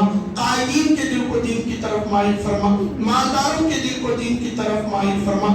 پروردگار ہماری قوت اسلام کے لیے ہو جائے ایسا کوئی جذبہ پیدا کر دے میرے مالک. تو کریم ہے، تو رحیم ہے، تو ستار العیوب ہے، تو غفار الذنوب ہے مولا. جس طرح دنیا میں ہمارے گناہوں کو معاف کیا مولا، میدان محشر میں بھی ہمارے گناہوں کو معاف کر دے پروردگار. مولا جس طرح دنیا میں مولا حضور کے کہلاتے ہیں مولا آخرت میں بھی حضور کا کہلوا دے میرے مالک. جس طرح دنیا میں مولا تیرے حبیب کا ذکر کرتے ہیں مولا آخرت میں بھی حبیب کا ذکر کرنے کا موقع عطا کر دے مولا. قبر میں جب پہنچے مولا آقا دو عالم صلی اللہ علیہ وسلم کا رخ بے زیبا ہو بنا، سرکار کی معرفت نصیب فرما مولا، حضور کا عرفان نصیب ہو مولا. صلاۃ والسلام پڑھنے کا موقع عطا کر دے میرے مالک. سرکار علیہ صلاۃ والسلام کی بارگاہ میں صلاۃ والسلام پڑھنے کا موقع دے دے میرے مالک. منکر نکیر کے سوالات کو آسان کر دے میرے مالک. مولا قیامت کے دن آقا دو عالم صلی اللہ علیہ وسلم کی شفاعت سے سرفرازی عطا کر دے مولا. لواء الحمد کے نیچے مولا سرکار کی قربت نصیب کر دے میرے مالک. حضرت جامع کوثر حضور پاک صلی اللہ علیہ وسلم کے دست مبارک سے نصیب فرما مولا. جنت الفردوس میں اعلیٰ سے اعلیٰ مقام عطا کر دے میرے مالک. مولا تو کریم ہے مولا، ہماری دنیا کو بھی بنا دے، دین کو بھی بنا دے میرے مالک. دنیا اور آخرت میں سرخریاں عطا کر دے مولا. قلبی سکون عطا فرما، روحانی قوت عطا فرما. ہماری مساجد کو آباد کر دے مولا. مولا اس مقدس رات تو نے جو نماز فرض کی ہے مولا اس نماز کو امت میں عام کر دے پروردگار. نماز کی غفلتوں سے بچا لے پروردگار. نماز میں کوتاہی سے بچا لے پروردگار. نماز میں دل بھٹکتے ہیں مولا، بھٹکنے سے بچا لے مولا. تو اگر چاہے تو ذرے کو آفتاب کر دے مولا. بے قدرے کو قدرداں بنا دے میرے مالک. مولا قطرے کو سمندر بنانا تیری شان ہے پروردگار. ہم گرچہ کے اس قابل نہیں ہے مولا مگر تیرے حبیب کی امت ہے مولا. مصطفیٰ علیہ السلام کا صدقہ عطا کر دے، غوث پاک کا صدقہ عطا کر دے، غریب نواز کا صدقہ عطا کر دے، بزرگوں کا صدقہ عطا کر دے. بزرگوں کی عقیدتوں کا ماحول بن جائے ایسا انتظام کر دے مولا. بد عقیدگی سے ہمارے معاشرے کو پاک کر دے، بے دینی سے ہمارے معاشرے کو پاک کر دے، وہابیت سے ہمارے معاشرے کو پاک کر دے مولا. اہل سنت و جماعت کا بول بالا عطا فرما، سنیت کا گہوارہ بنا دے مولا. ان تمام دعاؤں کو آقا دو عالم صلی اللہ علیہ وسلم کے صدقے میں قبول کر دے. آقا صلی اللہ علیہ وسلم کی آل کے صدقے میں قبول فرما، آقا صلی اللہ علیہ وسلم کے وہ مقدس اولیاء کے صدقے میں قبول فرما جو حضور کے غلام بن کر گئے مولا۔ ان تمام دعاؤں کو مولا حضرت مدنی شاہ کے آستانے میں ہے مولا، اس آستانے کے صدقے میں قبول کر دے مولا۔ خدایا بحق بنی فاطمہ کے برقول امام کنی خاتمہ گر طاقت امرت کنی پر قبول منو دست دامان آل رسول لی خمسة اطفی بها حق الوباء الحاکمہ المصطفى والمرتضى وابناهما والفاطمہ۔ حسبنا الله نعم الوكيل نعم المولى ونعم النصير ان الله وملائكته يصلون على النبي يا ايها الذين امنوا صلوا عليه وسلموا تسليما اللهم صل على سيدنا ومولانا محمد وعلى اله واصحابه افضل صلواتك وعدد معلوماتك وبارك وسلم سبحان ربك رب العزه عما يصفون وسلام على المرسلين والحمد لله رب العالمين۔ صلاة والسلام صلی اللہ علی محمد صلی اللہ علیہ وسلم۔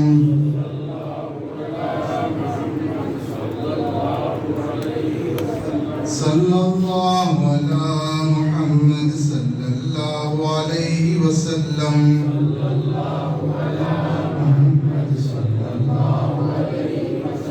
طلع البدر علينا من ثنيات الوداع وجب الشكر علينا ما دعا لله داعي يا نبي سلام عليك يا رسول سلام عليك يا حبيب سلام عليك صلوات الله عليك رحمة کی تاج والے دو جہاں کے راج والے عرش کی معراج والے آسیوں کی لاج والے یا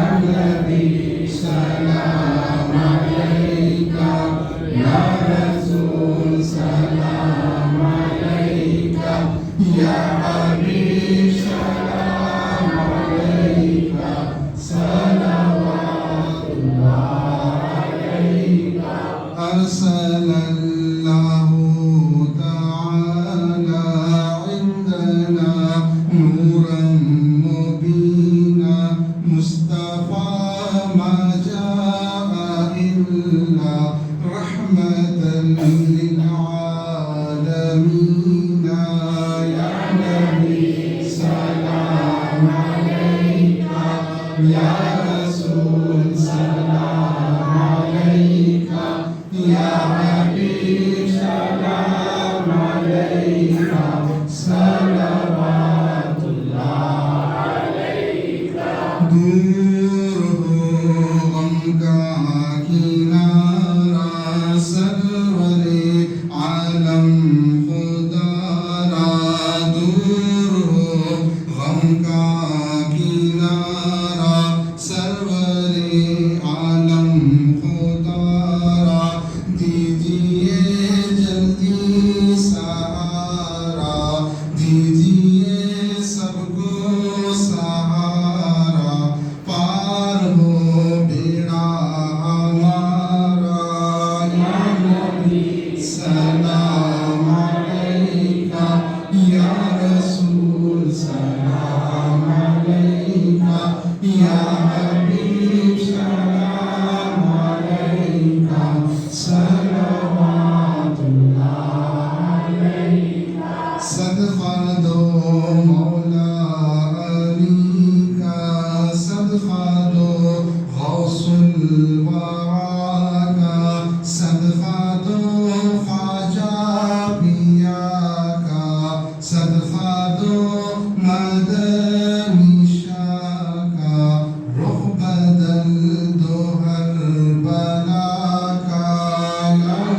یا حبیب سلام علیکہ صلوات اللہ علیکہ الغایہ سے جان جانا ہو گیا ہے ہند زندہ تیرا حسرت ثنا ہے جدائی میں پریشان نبی سلام علیکہ یا رسول سلام علیکہ یا حبیب سلام علیکہ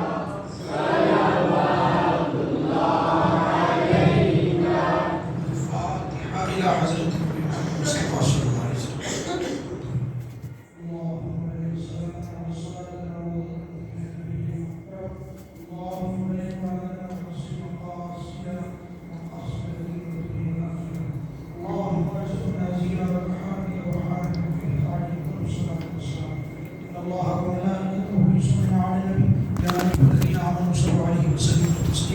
اللهم صل على سيدنا مولانا محمد طب القلوب ودوائها ونور الابصار وضيائها وصحة الابدان وشفائها صلاة وسلام دائما عليك وعلى آلك واصحابك يا سيدي الحبيب يا رسول الله صلى الله عليه وسلم. سبحان ربك رب العزة عما يصفون وسلام على المرسلين والحمد لله رب العالمين.